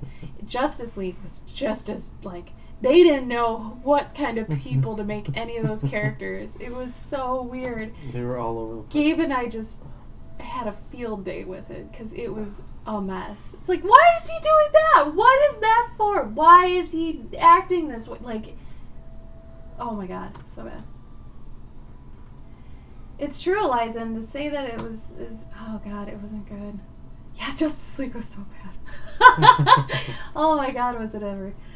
I don't know. You know, and I actually went into it with optimism. Just the whole idea that Superman had a mustache the whole time, like, in terms of just the budget of the movie and everything, could he really not? It seems like it'd be easier to apply a fake mustache for whatever other thing he was doing instead of digitally removing. He was contractually obligated to not remove the mustache. That's so fucked Yeah. up. Like, what? I don't. That's so terrible. You know what? Suicide Squad was blah, but I took it as it was, and it was just it was a beat 'em up. That was it. No, And it was a Deadshot biopic. yeah, it was a Deadshot biopic. That's right. If you yeah. think about Suicide Squad like Yeah. it's just about Deadshot, everybody else is on the outside, it's not that bad. Yeah. Suicide Squad's better than Justice League. They really should have just called It it. was a better story. They should have Sorry. called it Deadshot and Friends. Deadshot and Friends. Really, it was. It really was. I was actually excited for The Witch, and she wasn't cool. Mm. And She ended up Harley being- Quinn, I knew was going to be terrible, and she was awful. And it's just, oh god. But it wasn't as bad as Justice League. I was at least entertained, you know?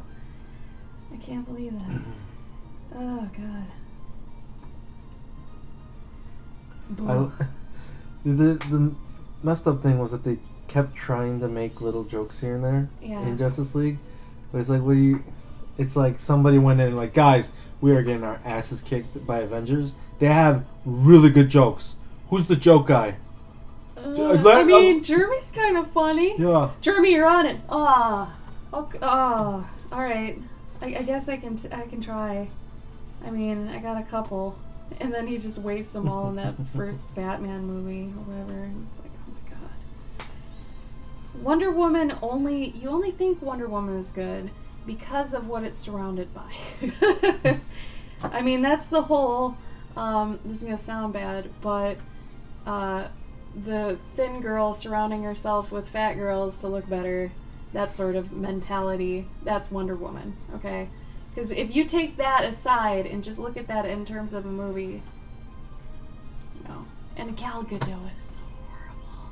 She's a terrible actress. What are you doing here, Batman? Wait, she's why not are you good. the only one talking like this right I now? don't. I'm sorry. I know some of you like it, and you can like it. That's cool. If it floated your boat or whatever, that's cool. But I can't. I won't subscribe to it. I mean, I was excited for Robin Wright, and then that happened for how long? Captain Boomerang was great. Which one was that? Oh, man, that guy was my favorite. Exactly, Eric. It's funny, and I don't know. I think Marvel is at least hitting the kid and the adults, which is Yeah. good. And it's that one I feel like is on demographic. Mhm. Like, it's for our generation that we're adults and some of us have kids and we get it, but also we like fun, and you know, it feels more like just that they've got those layers that say Pixar does. Where Pixar has different layers for like adults and then kids, and the kids won't understand the adult humor and blah blah blah blah blah. You know, except when they swear and Thor and stuff. But regardless, anyway. Okay, but Doom, I'm guessing you are in it and you know like Captain Marvel's background and whatever. I'm giving it from a completely different perspective where I know jack shit about Captain Marvel, alright? And that trailer sucked. Like, it didn't do anything for me. It told me nothing about her. It was just kind of a jerk-off fest of, well, she's going to be super powerful. Like, just power. Like, it's all about power. Oh, yeah. It's and like Sam Jackson's eye is going to get lost. Like, oh, yeah. That's it. That's what I took away from Coulson has hair now. it. Coulson has hair. And it doesn't even look like Coulson. And Blockbuster is back. Yeah. Oh, this is funny, too. If you go into Target, the Killing Joke DVD is in with the kids stuff. Yeah. Like, next to... It's in kids things. It's not even in family, really. It was in, like, the kids area. Because, oh, yeah, Batman. Oh, That's yeah. there. The Yeah. Joker. Well, obviously, the Killing Joke should be here next to Batman, right? I mean, in kids. And it's like, what? Okay. Anyway, it was funny. But no, I agree with Doom. Like we've been waiting like 20 years for this generation of Marvel movies to end. Yeah. So like I think with It's not going to. with Infinity War 2, that's gonna end. And then now they're starting to bring up like a new. They're gonna reboot stuff when stuff ends. Yeah. That's all they're gonna and do. it's not that they're gonna reboot it. I feel like they're just gonna start like, here's Ironheart, Riri Williams. She's the new Iron Man. Oh, okay. Yeah. So And then it's gonna be like Frog Thor. Yeah. Coulson's in Captain Marvel because Captain Marvel takes place in the past. Captain Marvel takes place in the 90s. So Coulson's there, he's fine. Sam Jackson doesn't have his eye fucked up yet. So He's got hair too, also, yeah. yeah, Coulson's got her. Yeah. Because Sam it's the Jackson. 90s. Nick Fury has hair. But like I don't know. I always have a problem with their casting too. Like this girl, I mean, she's fine in that she's not sexualized and stuff. I appreciate that. But I think Marvel's always been kind of good at that lately. Better than DC. Yeah. But she's just very forgettable. I don't know her from anything else, so I can't picture her. What else? Yeah, I don't know. But yeah, no, Coulson's been back. He's been in the Paddington show. 2 was great. Yes! That's great. Brie Larson. Yeah, I don't know what she's from. How long has he been in there? Oh, she's from Room. Room? Yeah. What's Room? Room. It's that one movie that just like everyone went nuts over. The Room? I think it's The Room, yeah, but they just call it Room. She was in Scott Pilgrim? Was Kong Skull Island good? That was the one with Tom Hiddleston, right? I think so. I don't. How was that one? Was that okay? That millionth reboot? I feel like most of those are just not. I don't even know how to feel. Oh. Like movies are not. Brie Larson was Envy in. Oh, in Scott Pilgrim? Yeah. The fatter blonde girl? Yeah. No. She was the guitar, the one that broke his heart. Oh. The lead singer girl. Yeah. Yeah, that's her. Yeah. Why did I think that was the Metric girl? Because they sing a Metric, or Metric sings the song. For Oh, that's right. Yeah, she wasn't really bad. It was beautiful. Okay, but was it a good movie? Oh, she was in 21 Jump Street. She was a love interest for Big Boy. Jonah? Yeah. Oh. Oh, she was in Greenberg. She was the love interest in Greenberg. See, I'm so bad on like what's actually out because I actually dig to find things that aren't. I do dig to find things that aren't mainstream. I don't know if that makes me a hipster. I think it just makes me bored with what's there. You know. Oh, John C. Reilly was in Kong? Who was he in Kong? Because they only ever really showed Tom Hiddleston, man. And Kong. And Kong. Yeah. And Kong fighting a T-Rex. Yeah, that happened. And Ashley doesn't like monkeys. I hate monkeys. I don't know. It's like Uncanny Valley. With monkeys? No, I think they're dumb. I don't know what it is with me and monkeys. Maybe that's because it's because they are actually dumb. Monkeys They're not as, they're like, are you trying to be human? Dude, you can't be Coco human. was okay. She liked kittens. Coco. Rest in peace.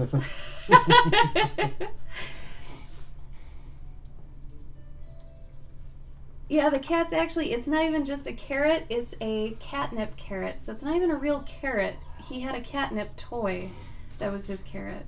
And this one was a healer. She always, like, was his healer, apparently. She would always take care of him. And she was very, soft-pawed, I'll say. She's very sweet. You know, all guys think monkeys are awesome, and I don't get that. Someone want to elaborate why guys think monkeys are awesome? I just think they're dumb. I don't think they're all awesome. Excuse me. There's only a few that I think are cool. How is that, Galactica? I haven't even heard of that. Oh, yeah, see, indie movies. Yeah, for real. Like, I don't want to be, like, typecast as a hipster, but I'm not. I'm really not. I'm just tired of shit. I don't think that, you know, because I don't ever usually try to use it as a card like, well, I only look and read these things and watch these movies by Wes Anderson. And as much as I do like Wes Anderson, I mean, it's not, you know, I try not to be a douche about it, but I am just so fatigued with everything. Like, have you guys also noticed that any of the Marvel movies really don't have much staying power? Like, how often are you going back and being like, I want to watch Thor 1? No. I mean, I'd rather watch the Thor movies more than, like, honestly, what did we see the other day? Iron Man 2? Yes. That was on TV, right? Yeah. That was a bit hard to get through. Yeah, it was. They are. It's like they're meant for basically being one-shots now. I every time Iron Man 2 is on, I don't look forward to the end fight. I don't know why. I forgot about it, but that's with Obadiah, right? No, that's the first one. Oh, God. And the only thing I like about the first one is the first hour when he's becoming Iron Man. Yeah. Oh, wait. The third one's with Ben Kingsley, though, right? Yeah. I saw that once, and I thought that was okay. Yeah. That was cute. Too. But it was like the re-watch value so low. And Thor 3 for me has like no rewatch value. Like none. It was just so many quick whatevers. Hey, Progdor! Chimps are so dangerous. Yeah, I wanted to see Black Klansman. That looked great. Yeah. The monkey bit a face off a woman in 2020 and today, and it shoved it down her throats. Monkeys are terrifying. See, I'm not scared of them. I just think they're dumb.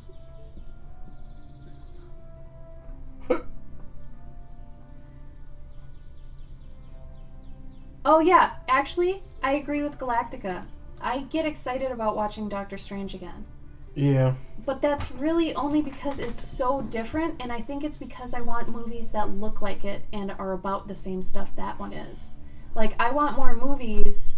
Like, I want a second Warcraft movie. I know people are going to yell at me for this. I know you're going to yell at me. I liked Warcraft. I thought that was a good movie.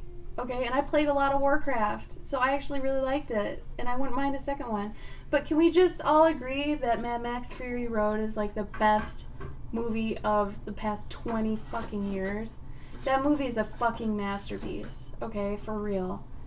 Fury Road is amazing. Just amazing. Anyway, alright. Batman and Robin. Oh.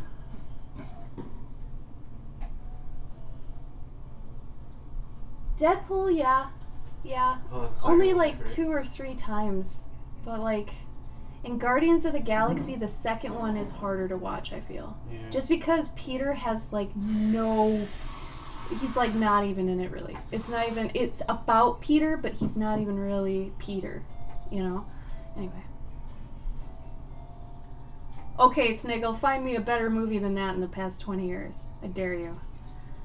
A cool movie, we're not talking about... I'm talking about a well-written, well-shot, every detail is fucking solid because George Miller thought of every single little thing. Like, I watched so much backstory on all this. I also cosplayed a female Joe. But anyway... The practical effects? Yeah, all of it. Top notch. He put all of himself in that. Like, really... Sniggle, you're gonna say that Godzilla movie was better than Fury Road? Are you serious? Oh, Lord. That's fair, Progdor. Yep, Doom. Then George Miller did do those things. It's true. Hey, Eliza likes Sucker Punch. We're each, entitled to whatever floats our boat, right? I mean, Zack Snyder shouldn't touch other things like, I don't know, DC stuff, but he's so hit and miss. Zack Snyder, to me, is very M. Night Shyamalan. And I know a bunch of people are going to yell at me for this, but Shyamalan has some good movies. He has really fucking bad ones, too. But Zack Snyder still had 300. I feel like when he does movies that have good source content, it's okay, but he screwed up Batman somehow. I don't know how he did that. Batman. Oh, yeah. Batman Superman. It was so weird.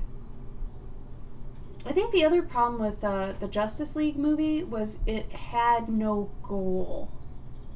Like, the whole time we were watching, it really felt like I didn't know what they were trying to do ever. We gotta get the Tesseract. There's that one guy, I forgot what, he was like bigger than everybody else. Well, no, literally. It's so forgettable. Literally, they were just trying to get 3 Tesseracts, or the bad guys trying to get 3 Tesseracts to...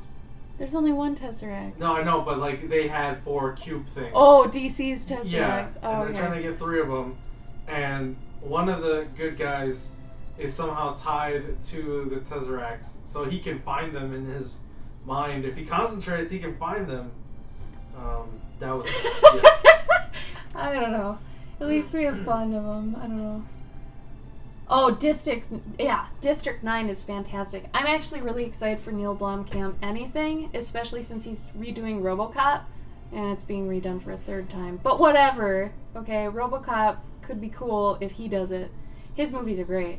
Also, we started watching Hardcore Henry. Oh my god. That's a fun movie. Yeah. I don't know why more people... It's got Charlotte Copley in it, who's in, like, all Neil Blomkamp movies. Chappie's great, too. F you if you don't like Chappie, alright? Sorry. But that movie is great, even if you don't like Dee Antwoord. They weren't that bad. They were pretty cute. It's honestly a dedication to Dee Antwoord movies, so if you don't like Dee Antwoord, it makes sense. But, anyway. Yeah, he's doing a RoboCop.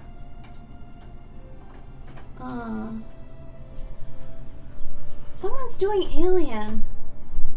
Another one? There was an Alien teaser. I don't think that was on Meals. No, wait. No, I don't remember now. It was nauseating. Absolutely. It was like a, I had to stop it. Gabe had to stop it. It's like a cinematic that doesn't end, and I think that's part of why you get sick, is you expect it to end because you're used to game cinematics. And it doesn't end, And it's crazy. Do you have that that ink that I gave you? That Noodlers? Yeah, it's over there. Let's see. Anyway, sorry to go off on a tirade of media. We don't usually do this, because usually my opinions are heavily, no one likes them. And it's fine. It's fine. I'm a bit too critical of some things and not critical enough of others, so... How the hell did he get out? I don't know. Oh god, you saw Hardcore in theaters? I wanted to see it, but I knew it was gonna, destroy me. Is like the Blair Witch effect now. When did Shin come out? I haven't seen any new Godzillas. Sniggle, in my eye, no other movie that has come out in the past 20 years can beat Fury Road. It has that 80s tightness to it where it's been thought of through and through, backwards and forwards a million times, and all the plot holes have just been filled in. It's so tight. All the characters are so good. It's just so good. Callister 2016, he said. Oh, really? It's Japanese or it's American? I'm assuming it's a Japanese one. I'm so confused by that new Predator movie that's coming out. Is that going to be funny? Or is that going to be... Because it's got Peel in it, right? Yeah. Is that supposed to... I think they're supposed to have some fun with it. Is it supposed to be funny? Did anybody see the new Jumanji? Is that cute? The one with The Rock and Jack Black. Was that cute? Kevin Hart. I think it did, didn't it, Eliza? It won a lot of awards when Yeah. it came out. It won a few Oscars, I think. I'm kind of the same way, Progdor. Yeah. I do really want to see that silly Winnie the Pooh movie, though. Of course, I think I'm going to cry just because animate plushies. I mean, really. If you Yeah. just put... I'll cry over Paddington, too. It doesn't matter. Oh. Oh, yeah. It was a new story. I think that's... I'm so glad that he decided to go with a new story instead of just recycling old shit. Oh, yeah. No, it was fantastic. And the great thing is that you don't need to know anything about Max. Yeah. You need to know That's the other zero thing. about him. That's a good sequel, okay? If you guys ever want to write a sequel to anything, make sure it's standalone, but it also answers questions and stuff from the first one, but you don't have to necessarily have seen the other ones. You know, I think that's why Marvel movies are good. Mm-hmm. Typically good. Because it doesn't matter where you jump in, you're going to be entertained. Right? Ghostbusters 2. Ghostbusters, anything. Ghostbusters 1 and 2 are also flawless movies. Prove me wrong. Seriously. Was it Galactica? Oh, good. I want to see it. I also want to see the Mr. Rogers cry porn movie. I want to say it's cry porn. You're going to Mr. Rogers knowing you're going to just cry. Sniggle said, because it has Kevin Hart, he will not see it. Oh, you don't like Kevin Hart anymore? That's true! What? Putting Kevin Hart in your movie is like putting Adam Sandler in your movie. I hate him. He is starting to become a caricature of himself. Yeah, it's like Nick Cage, man. You can't... I don't think anyone ever liked Nick Cage. No, that's a lie. So many people like Nick Cage. It's was someone in here is gonna be like, "What? Nick Cage?" They were lying because he was with Mariah, so it's like, well, we gotta like him. Proctor, I don't know. Gothic pizza. Who wants some? Wolf, I don't understand. Welcome, but I don't like Jack Black doing his singing thing. Like when he's being smart, like in Pick a Destiny, it was okay. But when they wedge it in a movie, I don't like that. Except for Nacho. Nacho's funny though, and they knew it was for kids. But if they try to, well, Jack Black can sing, we have to include that somewhere, But I don't know. I like him sometimes, actually. It really depends. See, but Sniggle, that's before Nick Cage got meme-ified. I feel like after The Wicker Man, and basically National Treasure and stuff, Nick Cage, no, he's just Nick Cage now. You put him in anything, he's just Nick Cage, Yeah, Galactic, I understand that. Wait, was I saying Nick Cage and I meant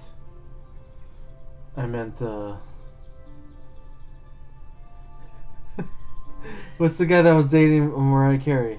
That was married to Mariah? Nick Cannon? Nick Cannon. Did somebody say Nick Cannon there and I was just saying Nick Cannon? You were thinking Nick Cannon because they were talking about Kevin Hart, yeah. And you thought of Real Husbands, Wow. And then someone said Nick, and then you thought of Nick Cannon. Wow. Okay, so that some people must have been like, what? Yeah. He's married to Mariah? You were defending Nick Cage. And I was like, no, what? I wasn't defending Nick Cannon. Cage. I wasn't defending Nick Cage. I was saying nobody likes Nick Cage. Is it good, Doom? Oh, see, I want to see, if I could, I would see both Will You Be My Neighbor and Christopher Robin back to back. Yeah, I want to cry. I think it'd be great. Oh, yeah. Fair enough, Galactica. Fair enough.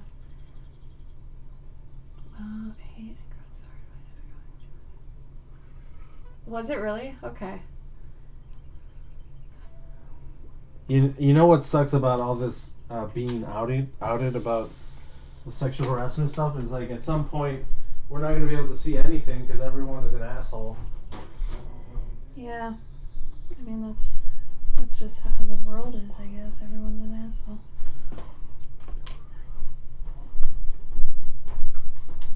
Oh God, I don't even know what that is. Sniggle, I don't want to know. I don't want to know. Good Lord. For those of you who are new here, we don't usually go this crazy into talking about this sort of stuff, but tonight is different. Tonight I tried to have one of those I'm gonna teach stuff streams when my brain wasn't on, which is tough. Let me tell you. Sometimes when you stream and your brain's not on, you kind of hope it'll get turned on at some point by something. I don't think my brain turned on tonight. I don't know why. I've been in work mode so much lately. And the last time I streamed, I started getting that cold. I think some of you remember when I was coming down with the cold. Remember when I said, oh yeah, no, it feels like I'm at that tail end of a cold. I'll be fine. When it came to Thursday, my next stream, I was like dying. It was like I was not in a place to stream. I was like, nope, I'm just not streaming today. I'll put up a thing so people know I cannot stream. It was bad. So I was incredibly wrong. But it's weird because the whole time I was sick, it did feel like, for the most part, the end of a cold. It didn't feel at any point like I was, like, really, really actually sick, but I got bad. I just didn't get horrific, where you're, like, totally bedridden, but I was like, no one's gonna want to listen to me if I sound like this. That whole thing. Gabe, you might want to put him back in. Yeah. Yeah, we need to see Vampire Kiss. Why? This is the one where they've shown, like... Is he a vampire? No, I don't know what it's about, but he goes nuts. Is that this face? Huh? Yeah. Okay. This is the one where he just, like, you've seen plenty of clips of him. I don't like him, though. It's so funny. I don't like him. Alright, shit. Shit. Come on. Oh, you don't say, yeah, right? Yeah. I'm not an asshole. I work retail. Fair enough. Exactly, Progdor. That's what I'm saying. Oh, God. Sniggle, is he actually not a vampire, but he thinks he is the whole movie? What it is, yeah. Oh, my God.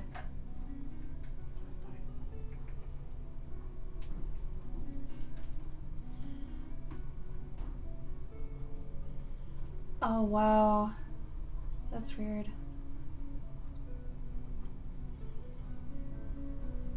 Wait, Keanu Reeves is... Oh, unproblematic. I thought you said problematic. I was gonna say, like, Keanu Reeves is amazing. He's a wonderful human. The Council of Chris's. There's so many. So many Chris's. Crises.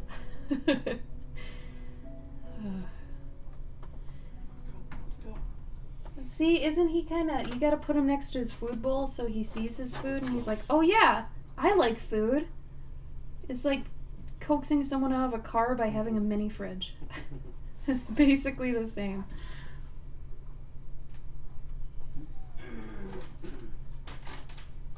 Oh no, Sniggle, that's sad and funny. I guess I'll watch a Nick Cage movie if he's being, like, embarrassing. Like, I still haven't seen Wicker Man, but I'm tempted. Wicker Man was pretty good. Is it? Yeah. I mean, he just basically gets beat up by women, right? Like, is that the movie? He also goes nuts in that movie. Stunts? Nuts. He goes nuts in that movie. No, I know he goes nuts. I've seen the bees. Someone stop giving Nick Cage money. I mean, yeah. Can we start a GoFundMe or something? Or a, what is it, petition.com? He won't go away. Does anyone like Face Off? And if you do, is it just because of John Travolta? Or... I was at the gym today, and the main thing they were talking about was Kirstie Alley was trying to prove John Travolta wasn't gay. Uh-huh. And I was like, this is, like, important? Is John Travolta in something? I'm so confused. I don't know. It's like, at this point, who cares? I don't know. Oh, has anybody here seen, The Congress? It's got Robin Wright in it, and it's a trip. Like, it's nuts. Hey, Yushin! Oh, awesome. You going on your bus?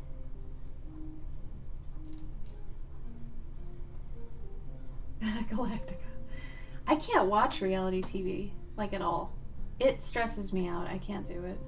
Especially the creative-based competitions. Like, I love Amy Poehler and Nick Offerman, but I cannot bring myself to watch Making It. Just because it's a creative competition, and some of the time, I get really mad at the people because they suck. Yeah.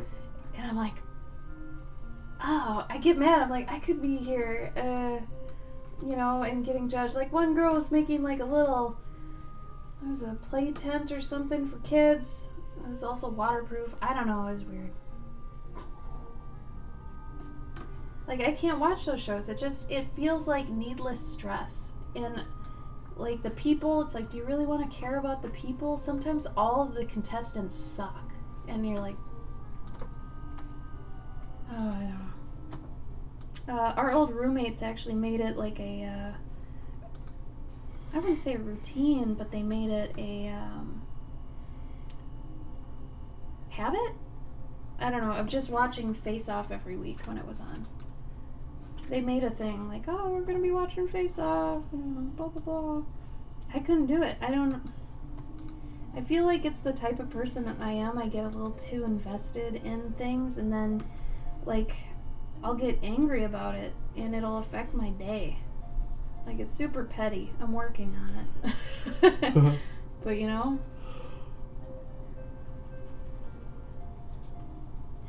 God, the lighting on this is horrible. It's 6:30 a.m. Hey, Buggles!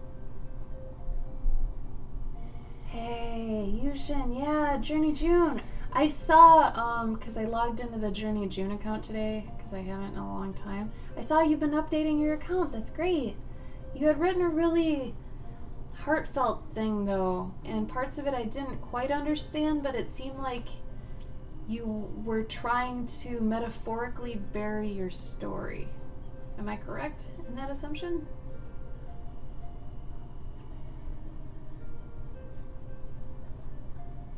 Buggles, is it 2:30 for you? That's crazy.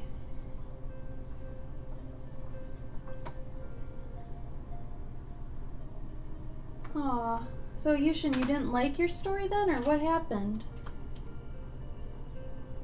Oh, Progdor, no. See, you're lucky where you can, like, disassociate stupid people from yourself. They don't make me feel better. They make me feel worse they exist. I don't know if that's a different... Maybe it's a superiority complex. I don't know. I probably have an issue. But either way, I can't see stupid people and feel better about myself. Instead, I'm angry they haven't been taught to be smart, I guess. Does that make sense?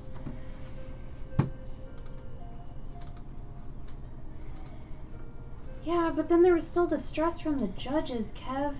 Like, if it's not stress between the contestants, there's stress elsewhere. It's like, I don't need that. You're kidding me. How is he doing that? I don't know. I think our hamster's trying to commit suicide. Did he do it again? Did he use the towel? No, I put it down. Okay. Hold on, guys. Is he okay? Yeah. Honey, did you try grabbing him? Like with your hand? He probably won't bite you. Here, put the thing like this. I think I might stop the stream anyway. Here. Okay. Alright, guys. He's got too strong. He is a beefy boy. He never gets out. This is the first time he's gotten out, and he's just done it twice, and we're going to have to figure out how. So, we're going to go, because I need to do some ham control. But, I'm going to have to actually look into why I don't have other sub emojis. That would make sense why I don't have bigger subs. I was like, why don't I have a bigger one sometimes? Well, it's my own fault. So, yeah, they're so stressful, Eliza. Absolutely. Did you do it again? Huh? Did you get him in there? I got him in the thing. Alright, we're gonna put that on the floor. Yeah. But anyway. Hamage control. Ah! Yes! That's great! Oh, Progdor, I appreciate you. Okay, so tomorrow Gabe will be on. And if you like my voice or the shit I say, I'm on there too. Whatever. So he's on at 5 p.m. tomorrow there. Tomorrow Wednesday. Wednesday. You guy. Yeah. Sorry that our hamster keeps interrupting our time here. Sorry about that. Anyway, I was off the ball anyway, and I tried to teach something, and hopefully some of it hit home. I mean, I hope some of the storytelling stuff actually helped. I'll try to clarify on Thursday and kind of go over things again. Hopefully I'm with it then. I think I just haven't eaten enough today. I'm going to be honest. I don't think I've had enough to eat. I usually get kind of crazy with that. So anyway, he does want to stream. I used to have him on the stream. I used to have the ham cam. The ham cam. He used to be up in the corner there. But anyway, let him stream. I have to get him a new camera. But yeah. Off the ball. Ah! You guys are good! This is fantastic. I love all these ham puns. Keep them coming. Seriously, I love them. But yeah, I'll be back Thursday, 4 p.m. Central. Okay? And I'll hopefully be more with it. Anyway, hope you have a good Wednesday. If you don't have anything else to do, come see Gabe. Otherwise, I'll see you Thursday, okay? Thanks for coming. Thanks for talking shit about movies with me. It's great. We'll see you later. Alright?